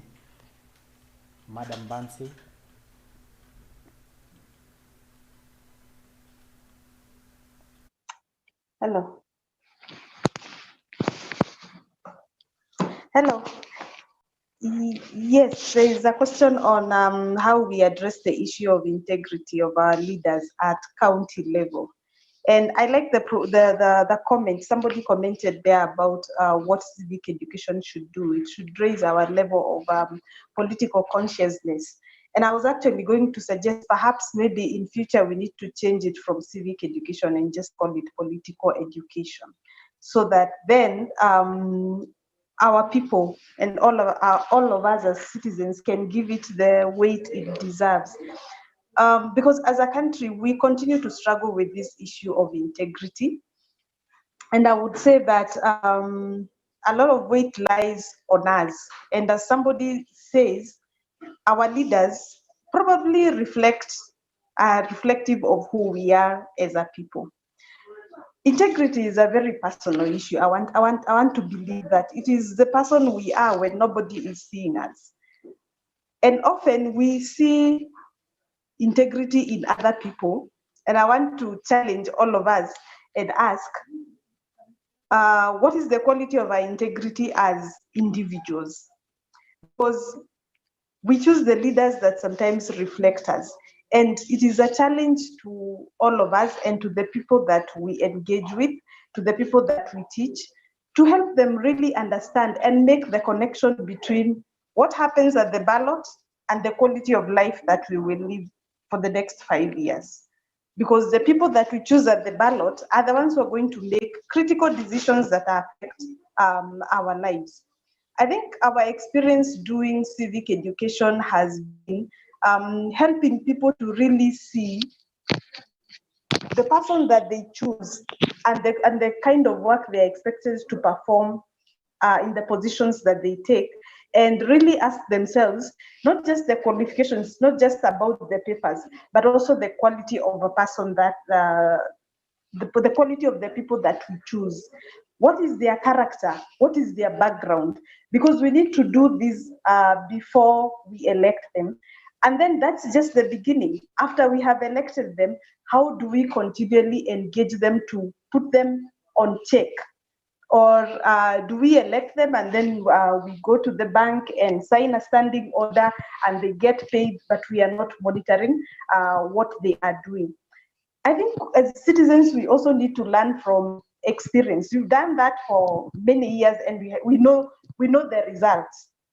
How about we change tact and begin really doing background check, electing people who can deliver on the job, so that then when we are going for elections, we are actually looking at this like we are going to hire somebody for the job. We ask ourselves, do they meet the qualifications? Do they have that kind of the character to do that job? And then we don't leave it there. We move on to engaging them, checking and ensuring that they are doing what they are supposed to be doing. I know we are struggling with the fact that sometimes we elect people, they are really good people, we think they are going to do the job. Then when they get there, I don't know, there's a lot of talk about the system, they kind of change and suddenly they are not the people we elected. I'm not sure how we deal with that, but perhaps continuous engagement and really consolidating our voice to ensure that we are speaking the same thing as we engage with them can help us address this issue of integrity.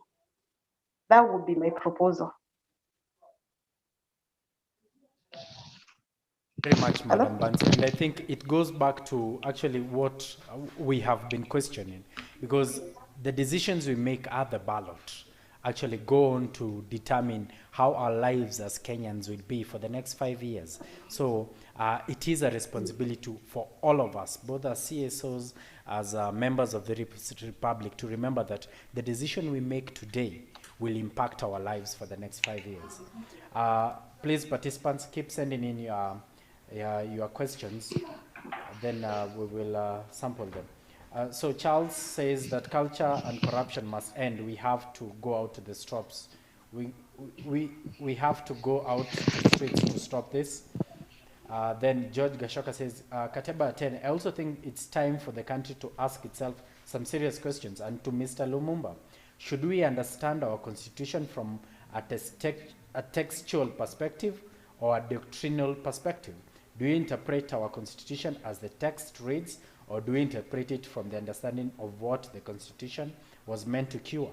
Mr. Lumumba, please.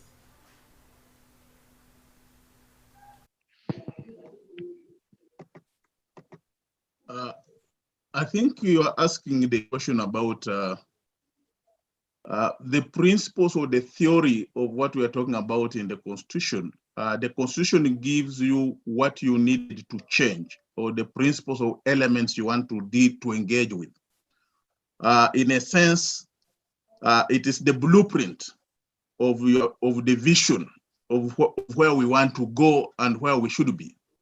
And therefore, in terms of saying you can see on the horizon where you want to be, it's not good enough. It's a question of saying, can I walk the written document or the blueprint in its actualization?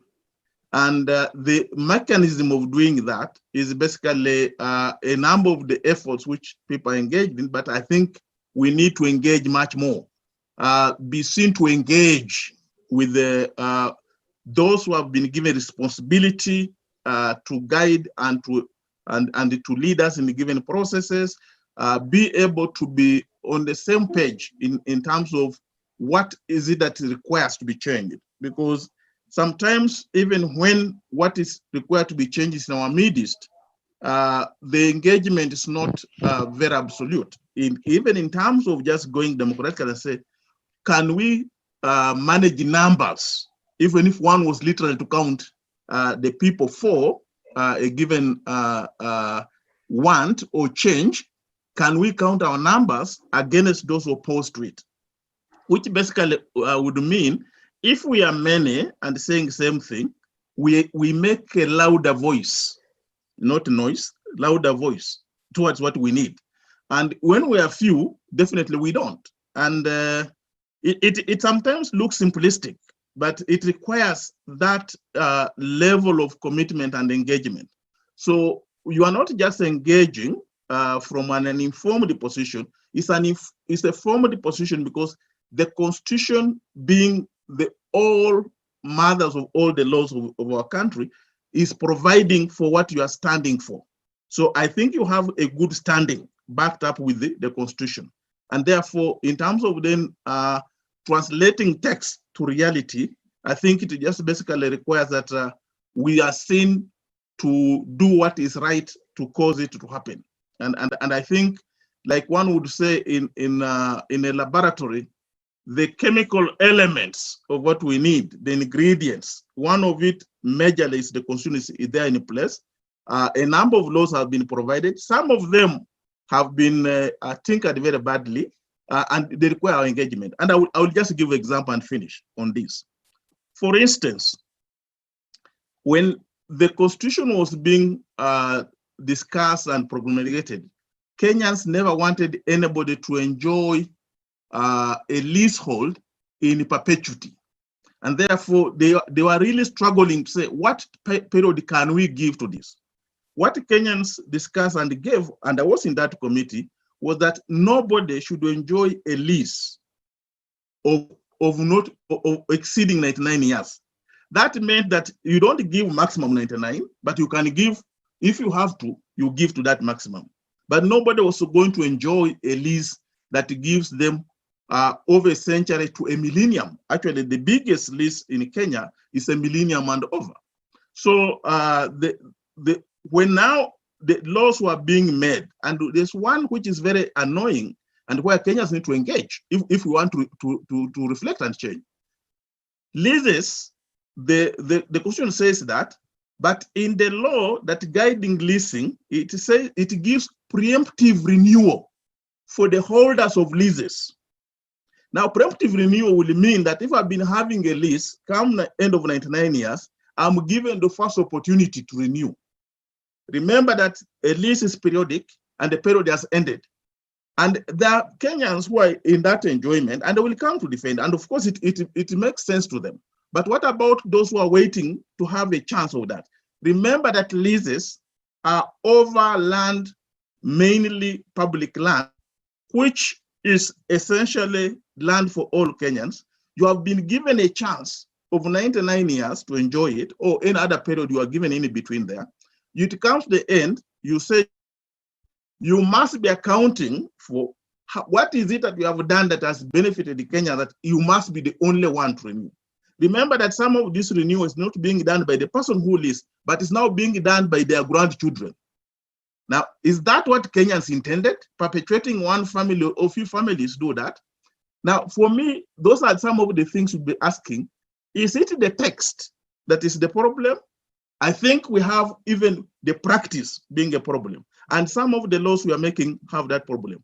Finally, and very finally, the land value valuation index or value index, which is was basically put that your land will only be compensated to the value known of that land without any development that comes adjacent or immediately within that setting where your land is located. This has been made to defeat compensating community land that is due for those who want to engage in that land for development. Remember that when such changes are made, the question then again we ask, how do you engage? So when we are reflecting 10 years, I will leave Kenyans to review the issue of preemptive entry or renewal of leases and this land value index law that basically then puts a limitation to how compensation should be dealt with in matters community land, which is now the biggest land that any people are acquiring for purpose of development. Thank you very much, Mr. Lumumba, for that conclusive explanation on how we should interpret the Constitution.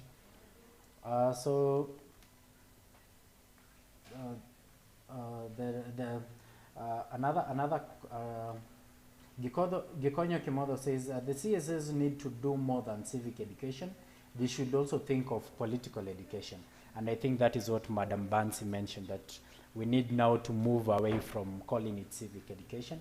Wilster says there's a lot of anger and very good ideas online. It's high time that Kenyans move from theory to practice in terms of what should be done. CSOs should speak in one voice and act as one.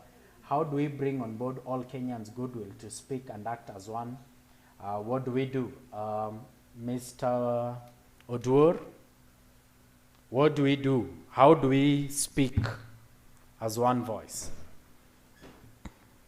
I think the idea of civic education from the word go was that people will be able to leverage their understanding of their rights in the Constitution into civic action. But we don't just do civic education for people just to be able to master the content of the Constitution. It's about, after knowing what is rightfully yours and understanding the Constitution, how do you use that Constitution, therefore, as a tool to bargain for your rights? And I think this is where Kenyans, we are failing. And a good example is just today when we were doing a march protest against the COVID-19 thieves. how many people are just willing to come out to demonstrate and express their anger about something that they are very uncomfortable about? So I think for us is to be able to integrate the issues affecting the people in our civic education strategies, so that we don't just have an idealist or a theoretic discussion around the Constitution, but discuss issues affecting people and find how that issue has been dealt with in the Constitution and subsequent legislation, and therefore call people to action, so that we say it's not enough to lament about our problems. The Constitution has given us the space to defend and to protect ourselves from being abused by the forces that be. I think the challenge we have as civil society, and this is a challenge that we must confront, if we must give this Constitution a new lease of life. That people must be able now to make that first step, to ask, to challenge the authorities. And if I use the example today, is that people have this fear, and I think the state has been very, or the government has been very successful in intimidating people to the extent that they know what is rightfully theirs, they know what the Constitution says, but there's some kind of inertia that people are not able now to make that first step. So to deal with this issue, I think we need to act as one. We need to organize ourselves at the community level, small units, so that we can speak as one. But when you left it to individual action, then they are likely to be demoralized, or they're likely to be defeated by the forces that are there. So what I'm saying is that we must start at the village level, at the neighborhood level, to come together and push as one, so that we can defeat these forces of impunity, forces of corruption, and forces of negative ethnicity. Otherwise, we shall perish. Thank you very much, Mr. Odur.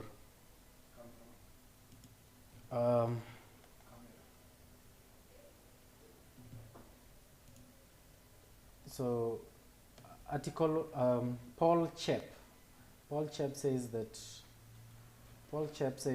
Article 100 is one of the articles within our Constitution which clearly talks about minority and marginalized communities, and the context of this act has been misinterpreted so much. Unfortunately, the Parliament has done nothing. Absolute Wilster, we should first start by understanding what we mean by civil society organizations. Secondly, to instill to the people that there is nothing as magic, that if they stagnate, it's purely on them, and if they progress, it's purely on them. Mr. Lumumba says, leaders act in their self-interest, and when dealing with leases renewal, they engage with their eyes wide open. George Gashoka says, great insights from Mr. Udur. Other comments here that Geoffrey Mora says, it's hard to hear that some of these the leases that have expired are being discussed for purpose of renewal. This is defeating the purpose that Constitution envisaged about land. Our leaders are myopic to say that people will lose jobs if they won't be renewed. Mr. Lumumba's agreement means it's between some community members and NRT. It would be prudent to have the Community Land Act implemented by establishment of community land management committees to engage on behalf of community members. George Okini says, these are yet to be fulfilled. Delays of release of funds to counties, failure to enact 2/3 gender rule, comply with the provision of leadership and integrity, failure to achieve inclusion, equity, and empowerment, conflict between the three arms of government, and war between the Senate and the National Assembly continue to cripple our good republic as we try to get to understand what the Constitution actually means for all of us. Then on our platforms, we have Ismail Kibe, who says, tekeleza katiba to the fullest. Cosmas Mutua says, great and insightful conversation.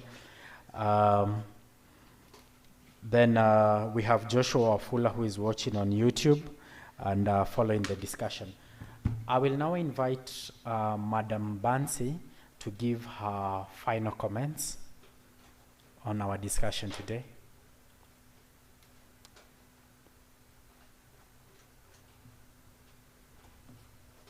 Mr. Karanja? Yes, please. I would want to say that as civil society organizations, we need to continue doing, conducting civic education, and perhaps we also need to find new strategies of doing it, ensuring that we are getting as many people, as we are reaching as many people as we can. I think we urgently need to find ways to organize our citizens, organize and strengthen our networks as civil society organizations, and also organize our citizens so that we can collectively raise our voice against a lot of these things that we are not happy about. Issues of integrity, issues of runaway corruption, issues of our leaders not delivering on what the Constitution says that they deliver, issues of poor service delivery in counties. I think we all need to coalesce as citizens of this country and really raise our voices and hold our leaders to account. And we actually need to move more into educating our people, doing the political education so that they know how political decisions, because the decisions that government makes are political, how those decisions affect the quality of our lives, how they affect how we receive services, be it clean water, be it education, be it health, all those basic services that we need, the realization of Article 43, the realization of the ECOSOC rights, really will depend on us. It is evident that we cannot trust those that we elect to deliver these services to us unless we find pressure, because we need to take our rightful place as people who actually pay taxes in this country, give government money so that we can receive services. So we need to raise our voice and hold our leaders to account and demand for our rights. Thank you. And maybe, Madam Bansi, before I let you go, now I have a question. Now, does the political leadership class also have a role to play in regards to respect of the Constitution itself, or does the role or the entire baggage of work lie solely on the civil society? On the civil society, they have a responsibility. They hold those offices in trust. Article 1 is about the sovereignty of the people, and the power that the Constitution has given us, we exercise it in accordance to the Constitution, either directly through electing our leaders or indirectly by exercising our rights to vote, holding them to account, demanding for services. So they are not above the law. They are mandated by the Constitution to do the work that the Constitution has given them. So it's not one way. The weight does not lie on citizens only. It also lies on the political class. Thank you very much, Madam Bansi. Mr. Lumumba, maybe you could share with us your final words as we wrap up. Basically, to say that Kenyans envisage land being held, used, and managed equitably, efficiently, productively, and sustainably. What we are seeing in our developed units is that land is being not used according to that simple provision at Article 60. And we now see people in all urban areas in counties. There's a provision of people now basically taking up every road reserve and every place. They are basically just crowding out space, almost actually operating on roads, as it were. And it's even challenging how environmentally we can keep our environment secure. It is something which we really need the participation of the citizenry. And therefore, my appeal to the citizens of South Rift, Central Rift, and North Rift is that what they were hearing of as slums in Nairobi and maybe Nakuru to some extent, it is now extending to all county headquarters all over our country. We have left the county leadership unaccountable.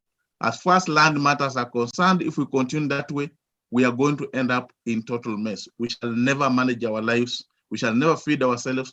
Neither will we progress developmentally. And that is my clarion call on the North Rift. As we celebrate this, as we join the rest of the system, that message must go across. We cannot afford that laxity because things are getting out of hand. Thank you very much, Mr. Lumumba. I will now invite our convener, CEO, Mr. Cornelius Oduor, to also give us his wrapping comments as we wind up the panel presentations.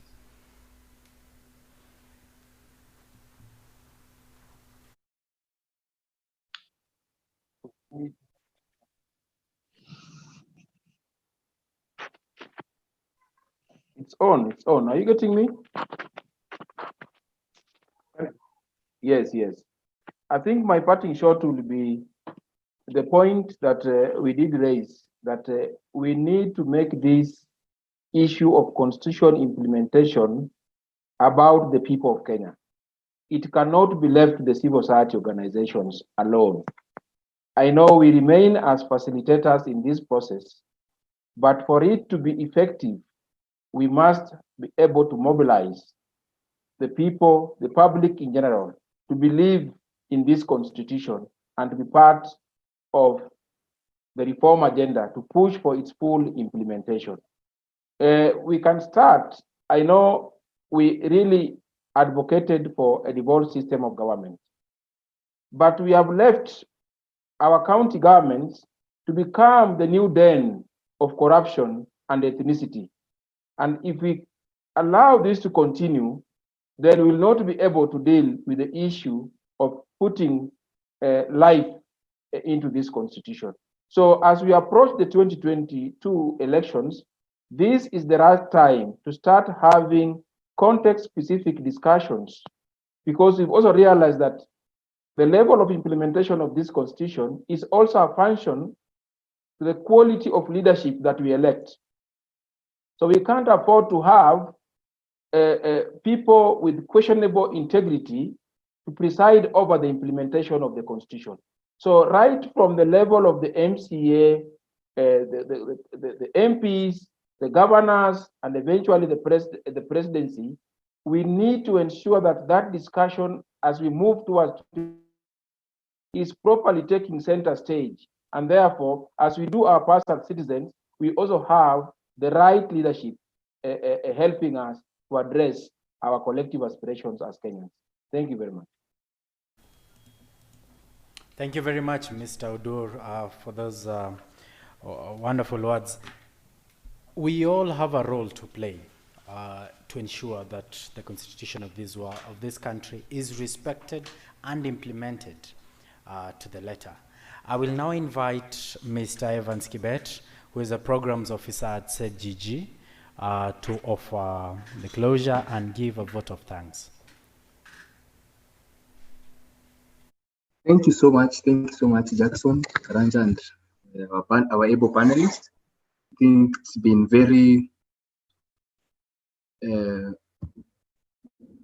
a very engaging session, even from getting feedback right from Kerio Valley, from as far as Kericho, and the entire country is following this. I think the conversation has really made good use of our time. So I've just summarized a few things that I think take some takeaways, starting from what our partner from Uraia Trust said, that we are not yet there in terms of constitutionalism, but we have made considerable milestones.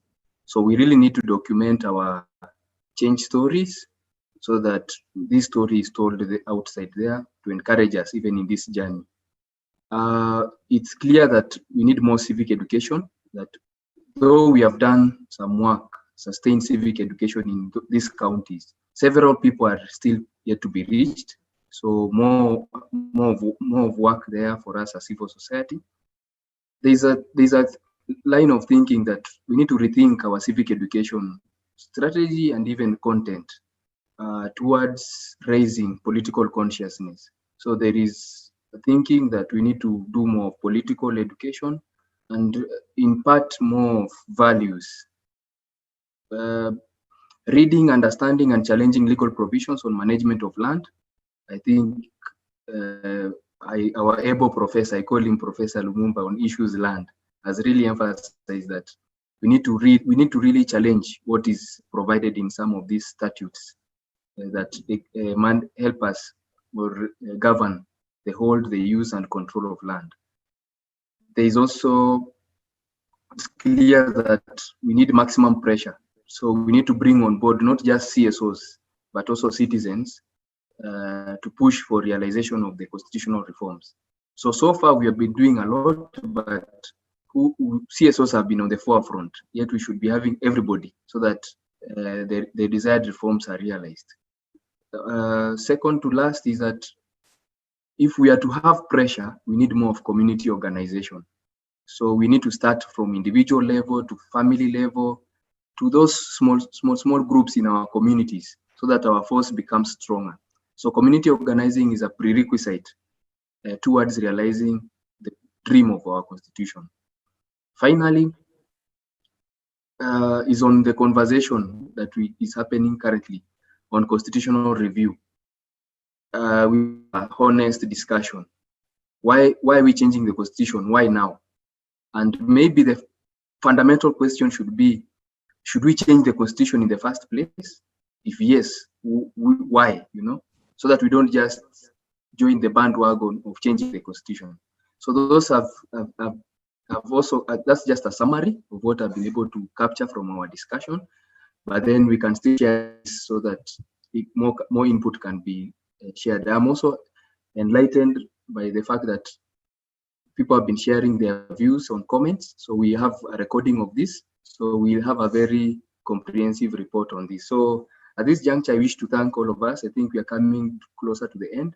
Before I invite Odor to officially close, I just need to give a vote of thanks to a couple of people here. I think to pull this together has not been an easy task. So we must acknowledge the efforts. I'll start with Uraia Trust. I think it's clear from speakers from the counties that your effort has not been in vain. People have been enlightened, though there's a lot of outcry in terms of what is happening in the country. But to some extent, people know. That's why they are even crying out. So they in terms of civic education, civic engagement, building our capacities. Organizations, civil society organizations have grown from individuals, from small CBOs to today institutions that can challenge the status quo. So we really appreciate Uraia Trust for that support and even for supporting this conversation today.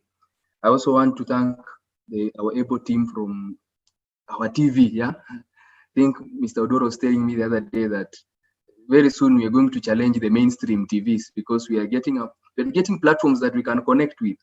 So Nakuru TV, kudos, and the other social media animators who from different counties, I can't mention all of them, who have been able to mobilize for this discussion. And I think you can see the fruits of their work from the feedback from all over the country. I wish also to thank our panelists, our able panelists, from Mr. Odenda Lumumba, Bansi Kubuda, CTL, and my CEO, Mr. Cornelius Odor.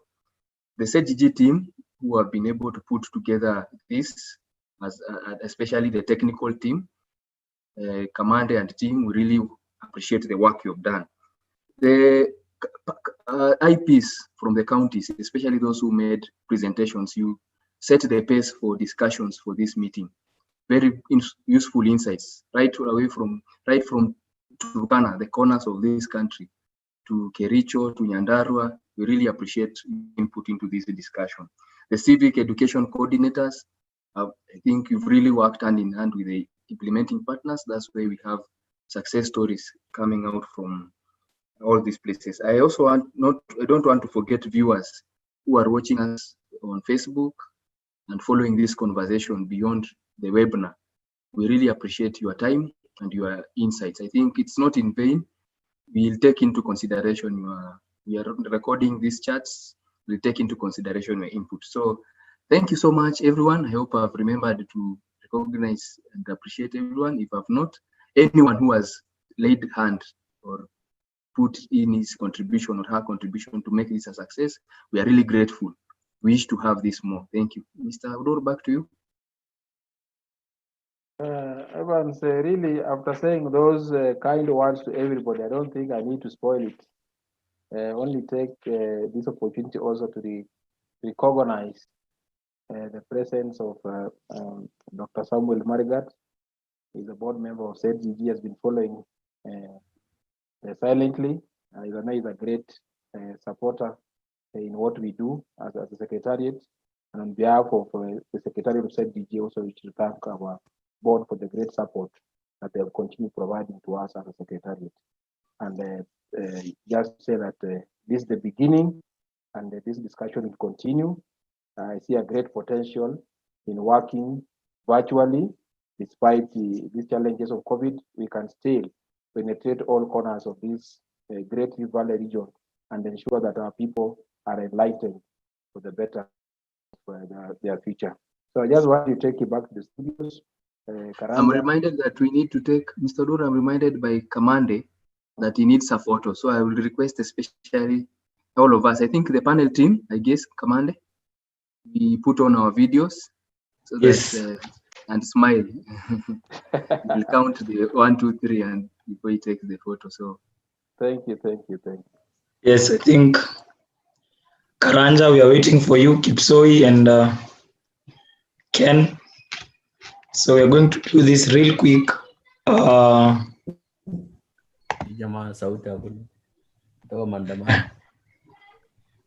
So we have taken one. We need to do one more round. Okay. One more round, kindly. Good.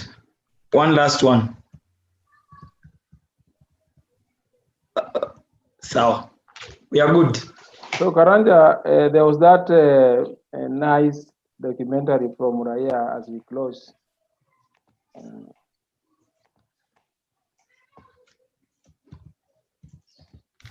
Thank you very much for all the participants, all the panel members who have sat through these couple of hours to discuss where our country lies 10 years later after the promulgation of the Constitution. I've been your moderator, Karanja Jackson, and I hope that we keep this discussion moving on and on.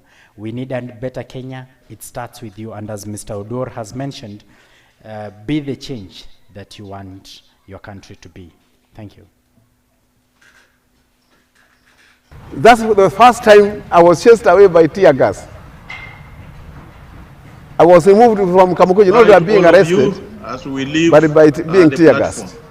7th July 1990, Kenyans responded to a call made by politicians Kenneth Matiba and Charles Rubia and went to Kamkunji grounds to press for constitutional, political, legal, social and economic reforms. Their rallying point was the demand for Kenya's return to political pluralism, transparency and political accountability in the management of public affairs after decades of oppression and bad governance by the then intransigent Kanu regime, which had emasculated the civil and political rights of the ordinary people. I was removed from Kamukunji, not by being arrested, but by being tear gassed. 7th July 1990, Kenyans responded to a call made by politicians Kenneth Matiba and Charles Rubia and went to Kamkunji grounds to press for constitutional, political, legal, social and economic reforms. Their rallying point was the demand for Kenya's return to political pluralism, transparency and political accountability in the management of public affairs after decades of oppression and bad governance by the then intransigent Kanu regime, which had emasculated the civil and political rights of the ordinary people, denied press freedoms, and failed to embrace social and economic reforms to cushion the majority poor.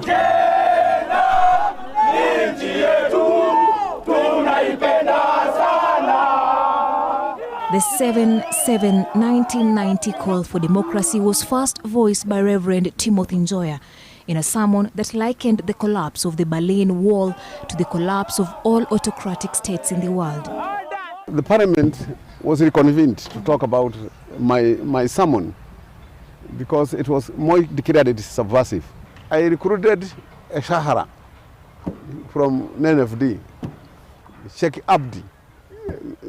I decided to recruit not Christians only, to recruit everybody.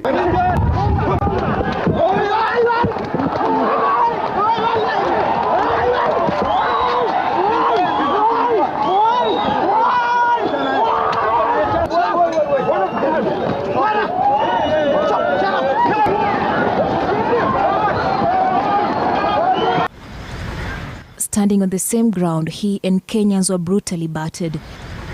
The surrounding area is crowded. The grounds are filled with overgrown grass, but the memories still stand. So with Ibid and Bogwa, we went at the professional center to start the journey to Kamukoji. People are being beaten not to come, right in Kepera, right in Kawagware, the police were put everywhere there as slums. It was not only here. It was happening in Nyahururu, in Nakuru, in Kisumu, the Sabasaba. It was widespread. They may not have held the planned meeting, but just the repulsion by the police was enough message to make headlines all over the world and eventually to bring some change. We wanted a new constitution, we have it. We wanted multi-party, we have it. You get me? What we wanted, we have. We wanted accountability. His narration is so fresh, I would expect those who were born then and could comprehend stuff to remember. Ushaisikia kitu inaitwa Sabasaba? Nishasikia, ilikuanga wakati wa ilikuwa historia tu. Sijui. Unajui Sabasaba?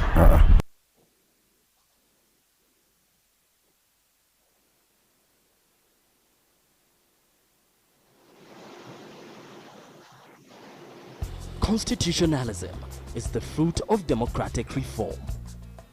Only through the advancement of democratic reforms, multi-party systems, and government leaders elected by free and fair elections can a meaningful constitution be created. When a constitution is implemented by a democratic government elected by the mass, only then can constitutionalism be realized. Without democratic reforms and general elections, a fair and representative constitution cannot be created. This basic principle has been proved repetitively by the constitutional history of many countries all over the world through hundreds of years. Constitutionalism is the ability of the constitution to limit governmental power from being exercised in a careless manner. Thus, constitutionalism expresses the idea that a constitution should be drafted in an impartial and fair manner. Uraia, because Kenyans have rights.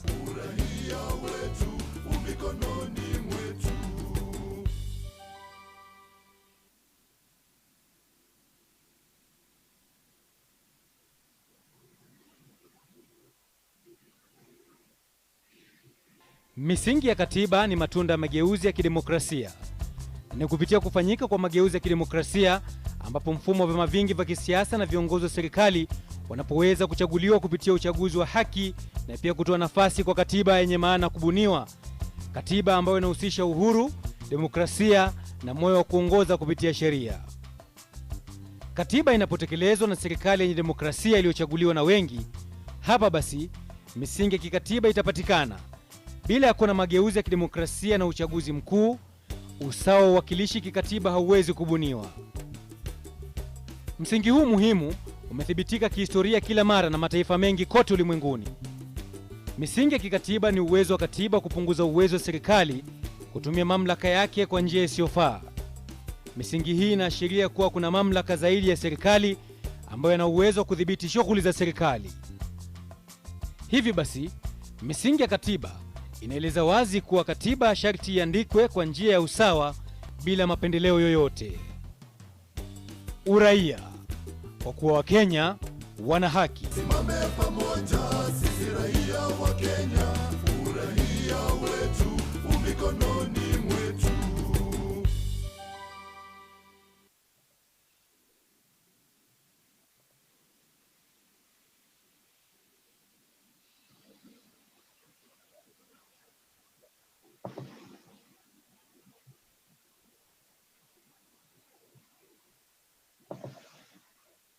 So guys, we have cracked it. I don't know, we can do a quick recap. Let's get some